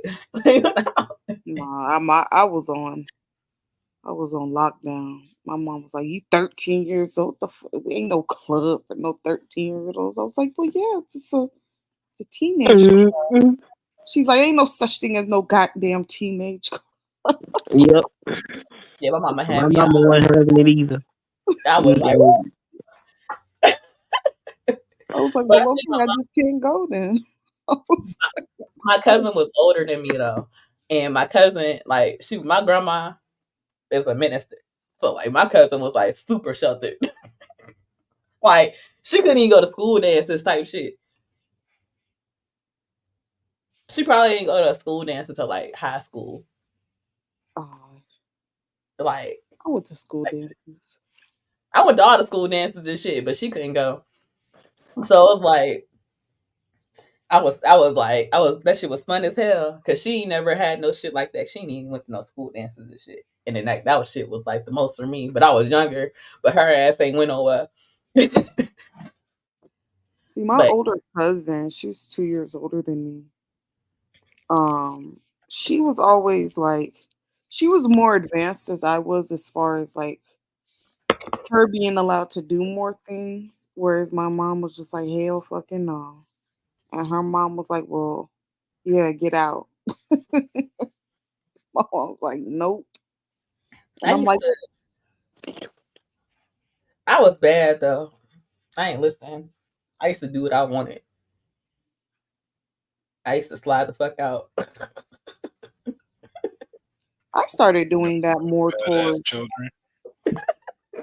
I didn't start acting out, quote unquote, acting. I was really relatively a good kid, but I hit a point like when I think I was like 16, 17, where I was just like, I'm not listening to you anymore, mom. I used to Just do the started most. doing what the hell I wanted to. I used to tell her while she was doing the most. She used to hate that shit. That's why y'all ain't shit now. Y'all didn't listen to y'all parents. I be telling niggas like I don't listen to you. Look, I don't even listen to my mama. Like you can talk to her. Like, you got to take that up with her. That's our parenting. I was a good child. I don't I was listen. great. I be hard headed. You I got to was take. good. I just had I had a few moments. That's Nah, all. it's different in the Haitian household. I as a like I get my double standard from my Haitian upbringing. You guys and girls get treated differently. We just do. Like it's just so I if my grades was up, my mom wasn't really gonna be like on my ass about other things I was doing. I could just give a call home, be like, I'm staying out. But my sisters didn't have that leeway. You know what I'm saying? So like to me, like I wouldn't even feel like I was doing something wrong by staying out or being out and about. You know, I already left a good impression earlier on in the day. I'm not expected to be a good child necessarily. Man, I'm trying to move the fuck around. I hear all that, but I need to move around. Listen, I was trying to have fun. I'll be chilling, but I still need to move around. Like I feel like when you over like protect your kids and you over shelter them, they do shit to to try to sneak behind your back. Yeah, they're gonna do it regardless. That's the thing. Like, Yeah, so you might as well just let me. Like my mama might as well like her let me go out. Like she might as well just let me go out because if it wasn't gonna be then, it was gonna be another time, and it was gonna be like without her blessing. So you might as well just take the one with your blessing and let me chill out. yeah, like I remember when my mom, my senior prom, she thought I was just supposed to come home after prom, and I'm like, what? Like, what you mean I gotta come home? And she's like, prom is over at 11. I will be coming to pick you up. Da, da, da. I'm like, okay. Listen, I packed me.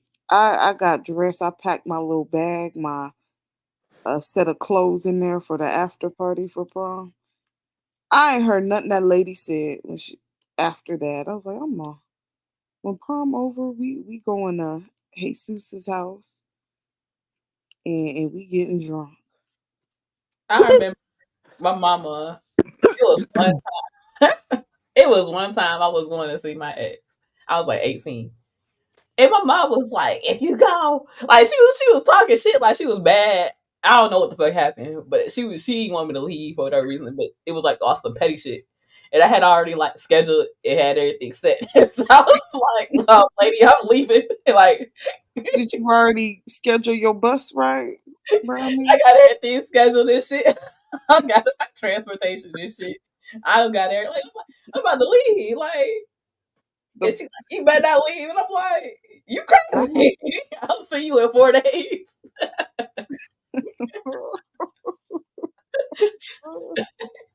But all of that shit she was talking when I got back, she didn't even say nothing. So if I would have stayed, I would have just been mad as hell and irritated because I wasted my money and shit. And I would have not even had fun. Same shit that I got for going. You do what you want to do. You deal with the consequences and you be deal with accountable. the consequences later. But it was no way that I was gonna cancel my shit. Like we gotta have boundaries. Right? Like why do parents do that shit? Like you make plans and everything, and then for them to just be like, nah, you can't go. And you're like, what? I already planned for this. Like I already I wasn't scheduled the asking day your off. permission, lady. I was letting you know I was gonna be gone. What are you talking about? I done took time off of work and everything. It's like I ain't even asking your permission. I'm just giving you a heads up that I ain't gonna be here. Like, Right. what are we talking about? I ain't looking for your blessing. I'm letting you know I'm not gonna be here, so you know that ain't nothing wrong with me. you can do what you want to do with that information. Don't wait up for me. I'll be back in 4 days. I'll be back in 4 days.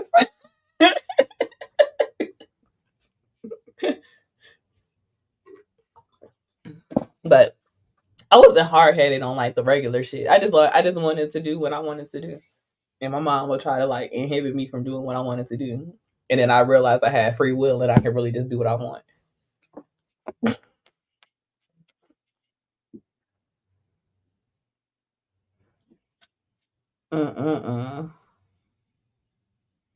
So Taylor, you like talking about shit like this. So do you think that Diddy was practicing sex magic when he was collecting all of these masculinity stones?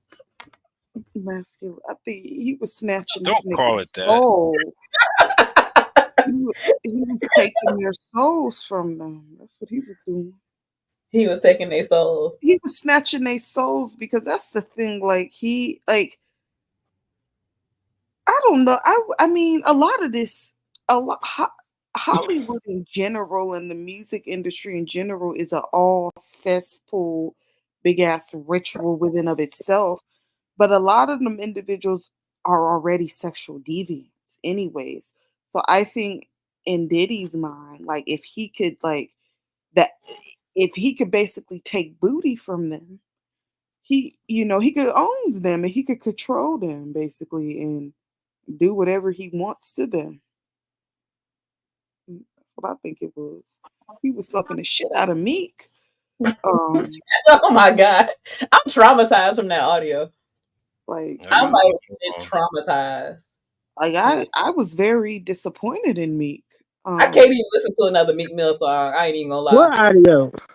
What happened? Oh my god, I can't even play it on the stream. Oh wow, is that bad? I'll send you. I'll put the link in the back chat. Okay. I'm just like I am like wow, dude. I can't. God bless I him. can't even put that shit out there like that. The shit Oh so wow. it's so crazy. But Diddy's time has been up. It's time for him. It's time for him to go. Ooh. But I predict that there's gonna be even more renowned celebrities that are gonna get exposed. Our favorites are probably gonna get exposed, and we don't even know.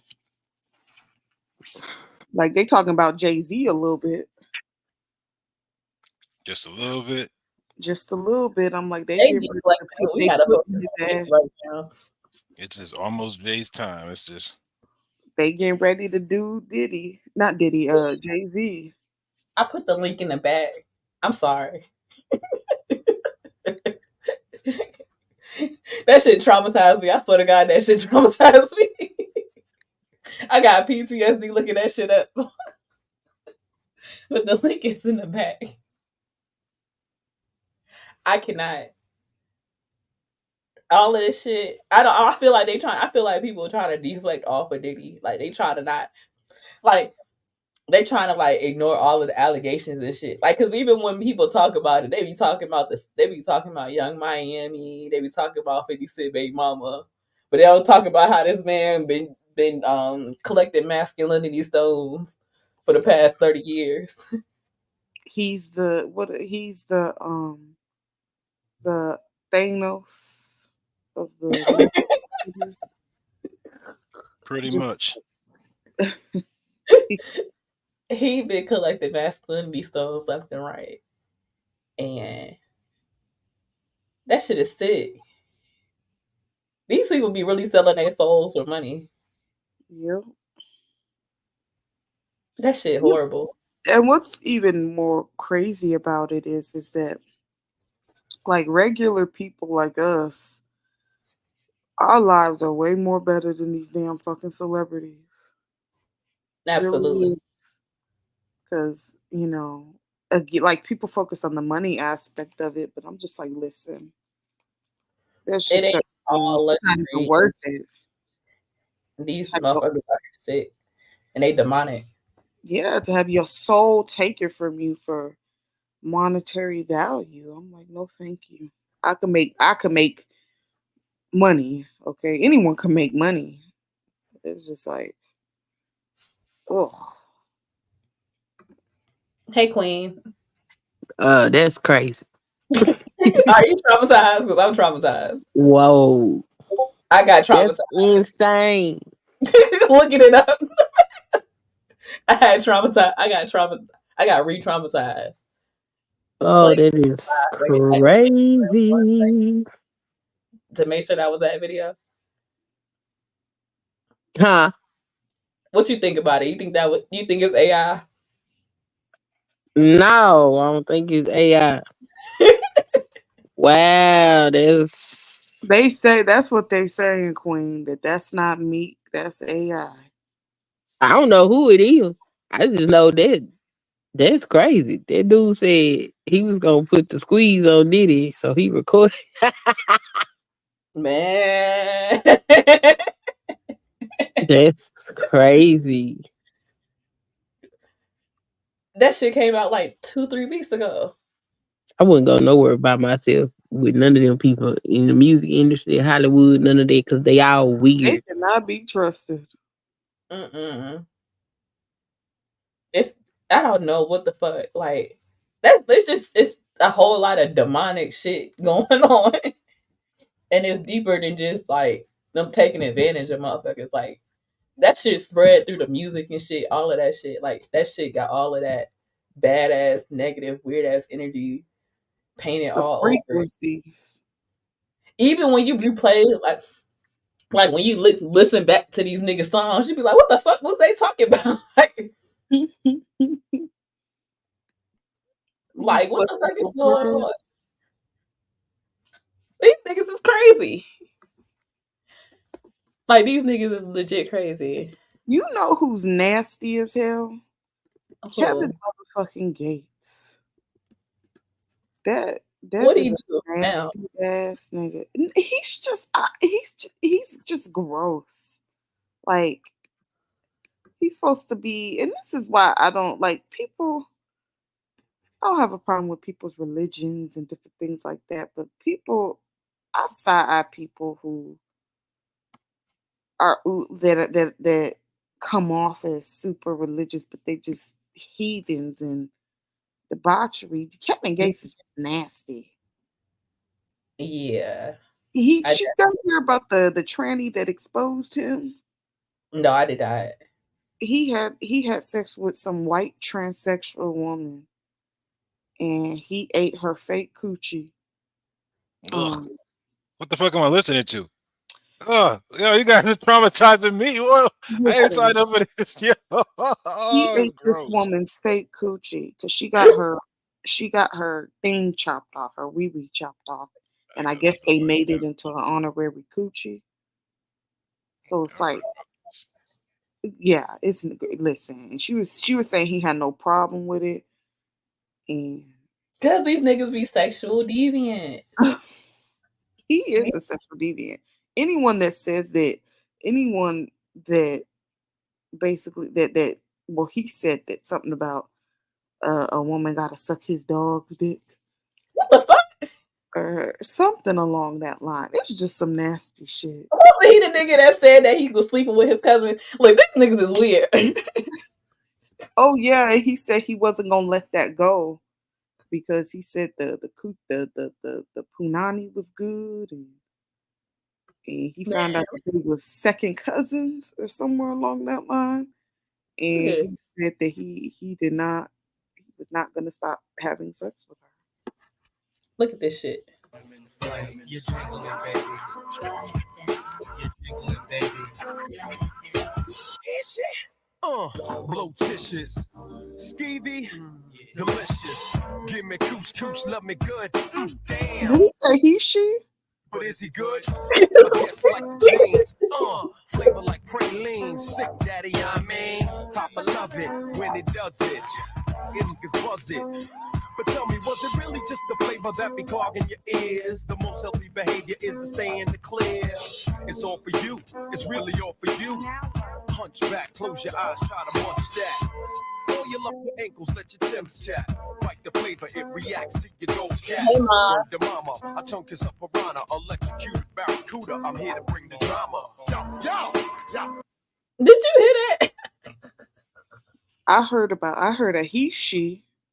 They had to hold on. They got to look. Flamin', you're jingling, baby. You're jingling, baby. Oh, go ahead. Blow tissue. That nigga said he, she.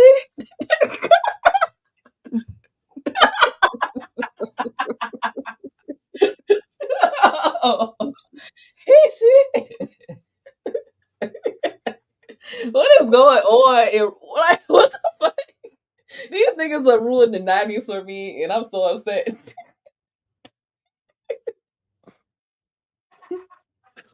These niggas is gonna be the downfall of all Who of my. is the he, she?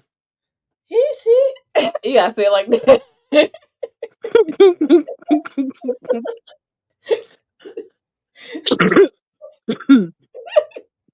Who is the he, she?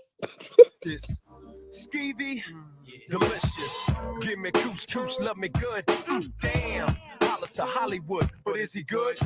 I guess like the jeans, flavor like praline, sick. This nigga talking about nut and sick daddy. Daddy, I mean, Papa love it. Papa love it when he does it.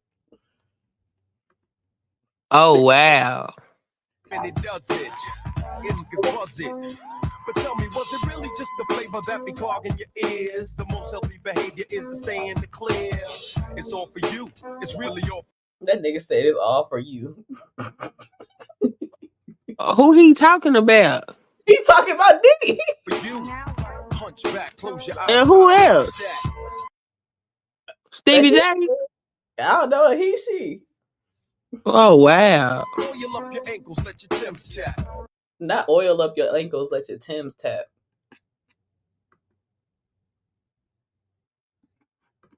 Like the flavor, it reacts to your dope cats. Word to mama, I tongue kiss a piranha, electrocuted barracuda. I'm here to bring the drama. Yo, flavors in your ass grease. Yo, Puffy. Steve Puffy right there. Oh, wait, he in the video? Girl, this too much. What is going on? This too much. Look, Ma's talking about he watched the Run DMC docs and the Kings, the Queens, all last night. And it was awesome. And it brought him back to the 80s when all of this started. Like, all of this shit needed to delete. This shit should have never been started. He said all this needs to delete. They need to delete all of this shit. They need to change history. If it at any point in time that we can go back in history and change it, it needs to be like now. It needs to be before they killed Tupac and Biggie. We just need to erase Diddy. We need to leave him a regular nigga in Brooklyn or some shit. Yeah. Diddy should not be nowhere near music. We need to just let Diddy be a regular. Somebody need to go back in time and hit that butterfly effect and make sure he'll never meet Biggie and he ain't never get into music. But wasn't it then Puffy was the one that put Biggie on, wasn't it? We don't need no Puffy. We don't need no parts of Diddy or nothing he touched. Nothing. We don't know what the fuck was going on with Diddy. I'm questioning everything. I'm questioning everything when it comes to that man. That shit. Mm-hmm. Thanks for coming up, Taylor. It's cool. I'm questioning everything when it comes up to Biggie. Yeah, Shannon said Biggie was Puff's third or fourth rap artist. We need to delete Diddy from music. Somebody need to go back like 40 years ago and change the trajectory of this nigga life. Like, yeah, we probably wouldn't have no Biggie without Puffy. Stupid ass. He would probably still be alive. See? He probably would be. See? Biggie would have been found eventually. Puffy was always rumors that he was worse than Kelly, and 50 Cent used to say too that Puffy warped, so I ain't surprised.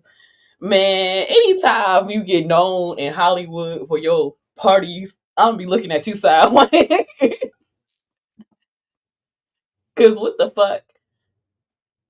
Even Mace got some weird shit out about him. The stories really don't end. The stories really like Mace had a story about him. Like Cameron had a story about I think being around Mace with like there was like a dildo in the bathroom or something like that. And he asked who it was for, and he was just like, I don't know. That's just his. That's not mine. And it was just that shit was weird. Look at this shit. Even back in look, this is some old shit right here. This is some old blog. This say May 24th, 2007. Mace was caught trolling for a trend. Rapper Mace was involved in a car crash in Georgia last week as he allegedly attempted to pick up a train. That's two niggas in G Unit that picked up trainees, and that's him and Young Buck. So now 50 Cent look a little. And nah, 50 Cent don't fuck with Buck. It's actually a picture of 50 Cent. It's like 50 Cent and it's a trans and it's Buck. And 50 Cent is like it Yeah, it's was a Caitlyn fan. Jenner. I seen it. Yeah. And then Buck standing over there in the corner. He trying to distance himself. Like nigga, we done heard the stories and shit. And they be so messy. They be releasing voicemails and shit. That shit is gross. They be releasing all types of shit. But this is the debaucherous stuff that I was talking about that ends up getting perverted when people pervert sex out of just physical shit. And when you're not using it as its right purpose, when you a fucking vampire, energy vampire, like fucking Diddy, his ass, I would believe all they asses be doing sex magic and shit like that too. I believe that shit too. I was too sober for this stream. I'm entirely too sober to be talking about all this gay shit. This is not. You this need is not my cup of tea. You don't This need to shit talk is. about this My under the stomach is like. I've been keeping quiet, but I just know it's like, what was it? Why am I so quiet? And I was like, oh, because it's all this. Ugh.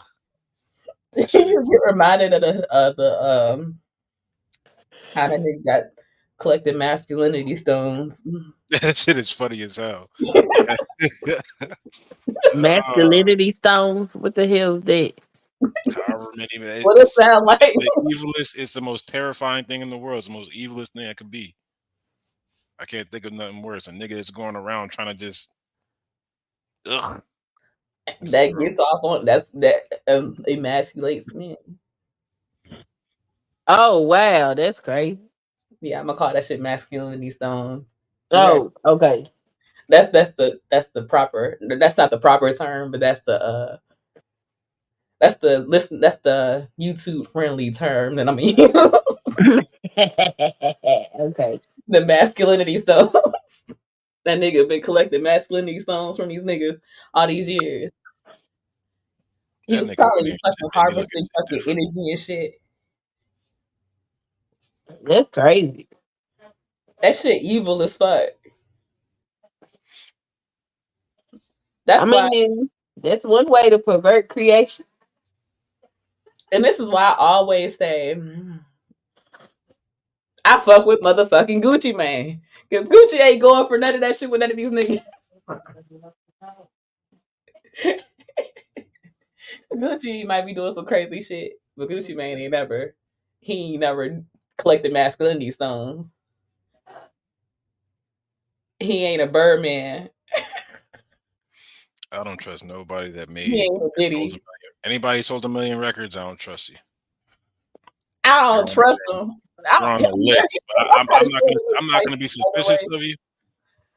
I'm pretty sure he's shiesty in other ways, but I don't think he's shiesty in that way. I just don't it's like but these I'm not gonna be suspicious of everybody, but I'm just not gonna trust anybody. I don't trust nobody that was in these niggas be showing like Birdman. Yeah. Birdman be collecting masculinity stones. He started off with Lil Wayne. I'm gonna hop off. I gotta holler at my brother real quick, and this shit All is right. in my stomach. Y'all got it. I'm watching the clouds. If I can call back in, I'll call back in. All right, I got like 15 minutes left. But have a good night. All right, y'all too.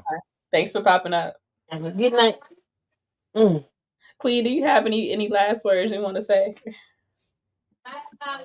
Hold on to your masculinity sounds.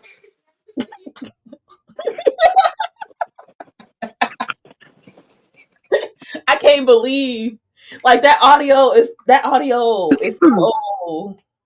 so that shit crazy. AI or not, that shit is traumatizing. I can't listen to Meek Mill the same no more. I ain't even lying. No, that's crazy. Meek Mill songs be popping up on my Apple Music, and I be like, man, That's that's oh man. because somebody had said something about it in this fucking chat, and I was like, what the fuck is they talking about? And I was like, let me go see. So my ass, I go fucking type it, and I'm like, okay, and I click on it, and I'm like, that shit traumatized the fuck out of me. Yeah, that's kind of serious right there. I was like, oh wow. I done heard a lot of things. I done heard a lot of things. But I ain't never heard no shit like that. Whoa. I ain't never heard no shit like that. That shit is sickening. Mm-mm. Do you think that Jay Z gonna have an investigation on him too, or you think they just gonna focus on Diddy? Um, I don't think nothing gonna happen to Jay Z unless Diddy point a finger at him. Nobody's worried about Jay Z. I If think they go after Jay Z, they probably gonna be worried about his ass for some like murder, not nothing sexual. yeah, Jay Z don't. I don't know. They gonna be looking for where the bodies is buried on his head. Yeah, because I done heard Jay Z do a couple of things Yeah, supposedly, but I Jay don't. Z get rid of people allegedly. Hey, Big Von. Yeah, Beyonce got her little country album out. I haven't listened to Beyonce shit. I'm not that into Beyonce. Like, I'm not a Beyonce girl. Yeah, I don't want to hear nothing else from that album. I'm so tired of It Ain't Texas. Like I don't want to hear nothing of that. That's Like, all- that shit is not country. I don't know what that is, but it's not country. I don't want to hear nothing. it's country to people that don't know what country is. Like, if I was to listen to it, it would probably sound country to me. But that's Yeah, just like, see, I listen to country music, so I'm like, what the fuck is this? This is not country. I'm not even gonna waste my time trying to listen what to this you shit. call it? I don't know what that shit is. Okay, a mess. This one I'm gonna call it a mess. I think, I don't know. I'm going to give Beyonce shit a little playthrough. Usually, what I do is see what songs people like the most, and then I'll go and I'll listen to those and see if I can hit the vibe. I have no idea. I'm like, nah, I'm good. But I be trying to get into Beyonce, but I don't know. Maybe it's I'm not a Beyonce fan myself. I like Lemonade, and that's about it. I like Beyonce songs, but I miss like when Beyonce used to collab with like I miss that R. Somebody said the R&B Beyonce. Like I miss that shit. Like I don't know. I can't even think. Like I'm just trying to picture what I'm gonna listen to. If I'm 80 years old, what Beyonce song I want to hear? None of them. I don't. if I'm 80 years old, you can turn on Drunken Love, and I'll be like, I've been drinking. I'ma forever love that song. You miss I'm me, trying. myself, and I Beyonce. I, it's like I like all of the eras of Beyonce, but these last two, I guess I don't know. I ain't got it. I never got into it. I never got into the Renaissance thing. Like it was too much. Like I don't know. And then I don't know about this album. Like this shit. I don't know. I be tired of hearing this ain't Texas too. She see her old ass down somewhere. She old. She working. She's still in She demand. better. It's not about how She old. better go find her artist, cause Chloe ain't getting it. It take time. That's the wrong one. Go get another one. But I feel like I don't know. Out of all of them, I feel like Chloe and Haley together, they're talented. They're very talented. Even Yeah, apart, together. but they gotta find their own sound and shit like that. Sometimes they be looking like a little bit too Beyonce. Like you can tell Beyonce they mentor and shit. Like they gotta have Yeah, an identity, and they right. way to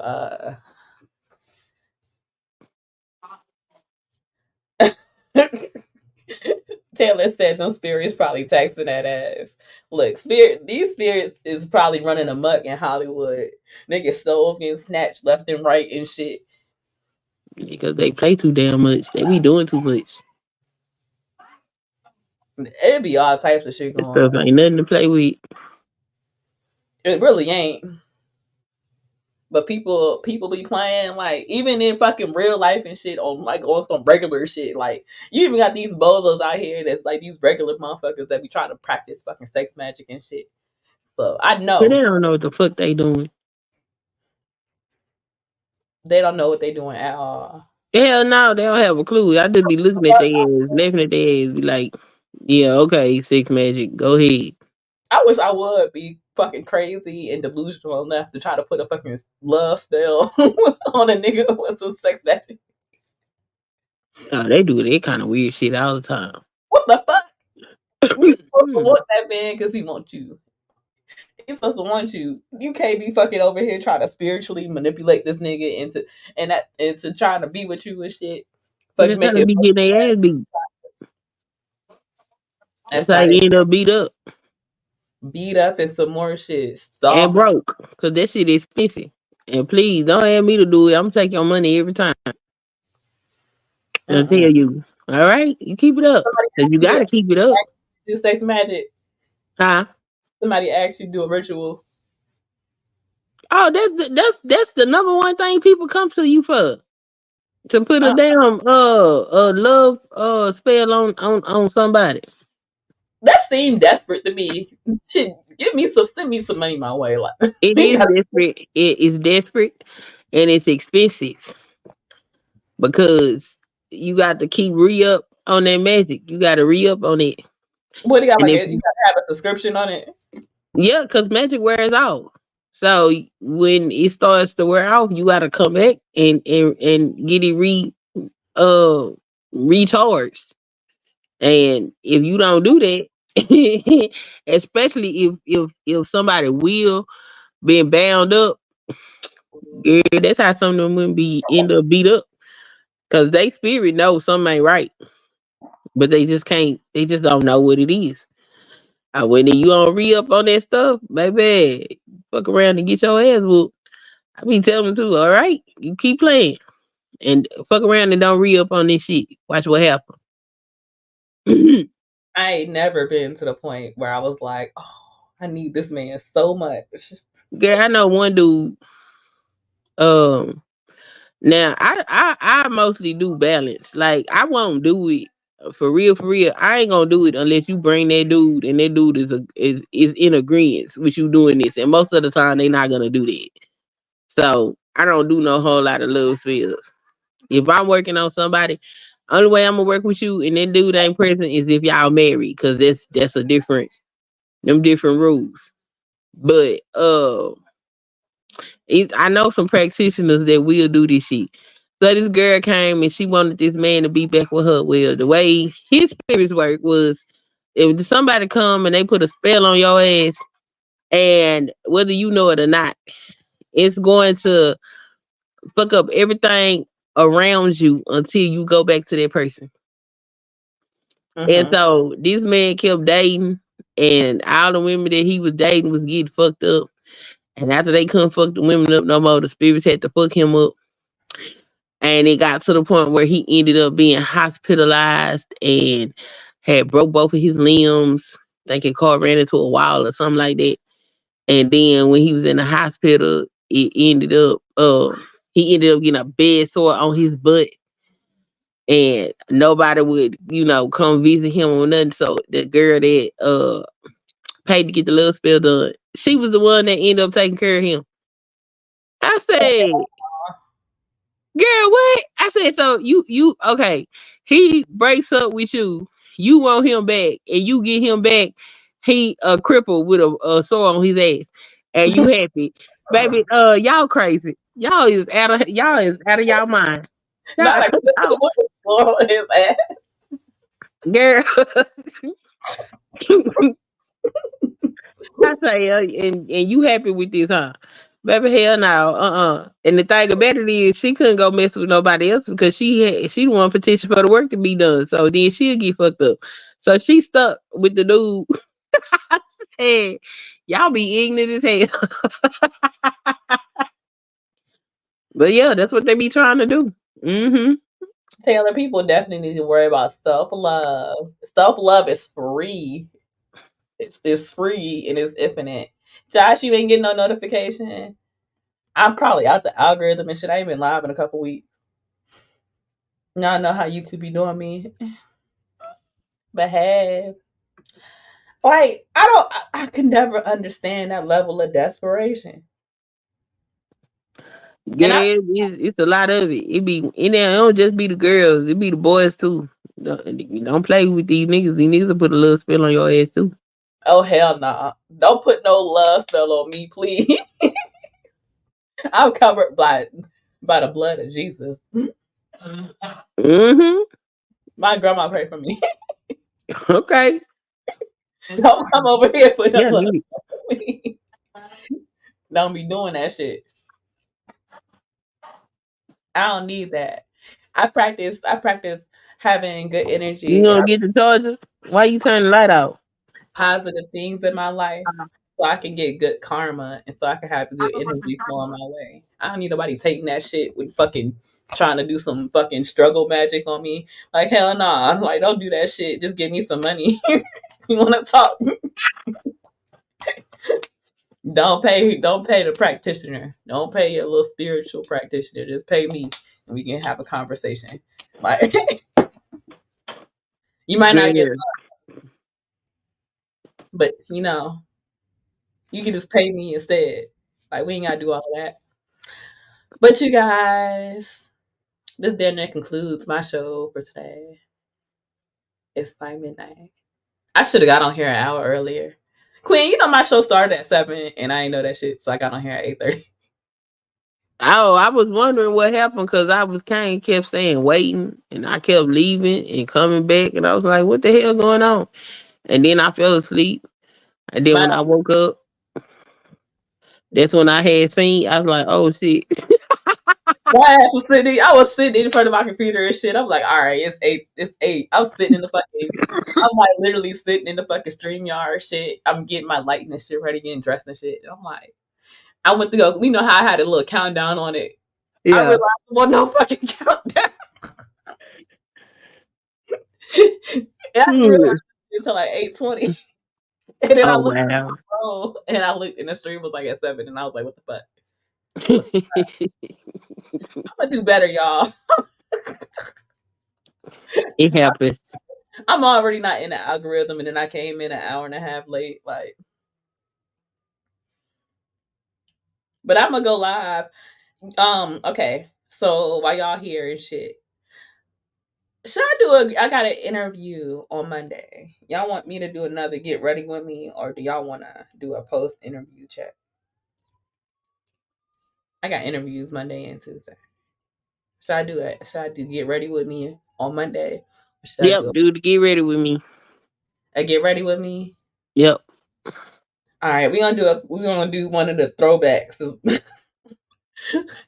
We're gonna do another get ready with me. I got an interview. So we're gonna do that on Monday. And tomorrow I shall be in the YouTube streets as well.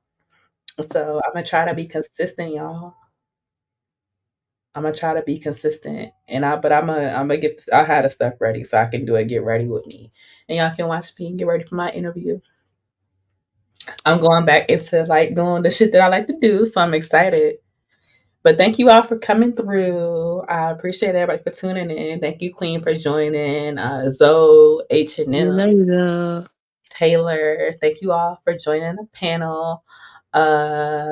Josh, Riaz, everybody else in the chat. Thank you for coming through. I love y'all and I appreciate y'all. Y'all have a good night. Stay safe. Have a good weekend. Make sure y'all like my screen. If you made it all the way here, look, I've been practicing this shit. If you made it all the way here, make sure you subscribe to my channel. If you think I'm like, shout out to y'all though. I'll see y'all later.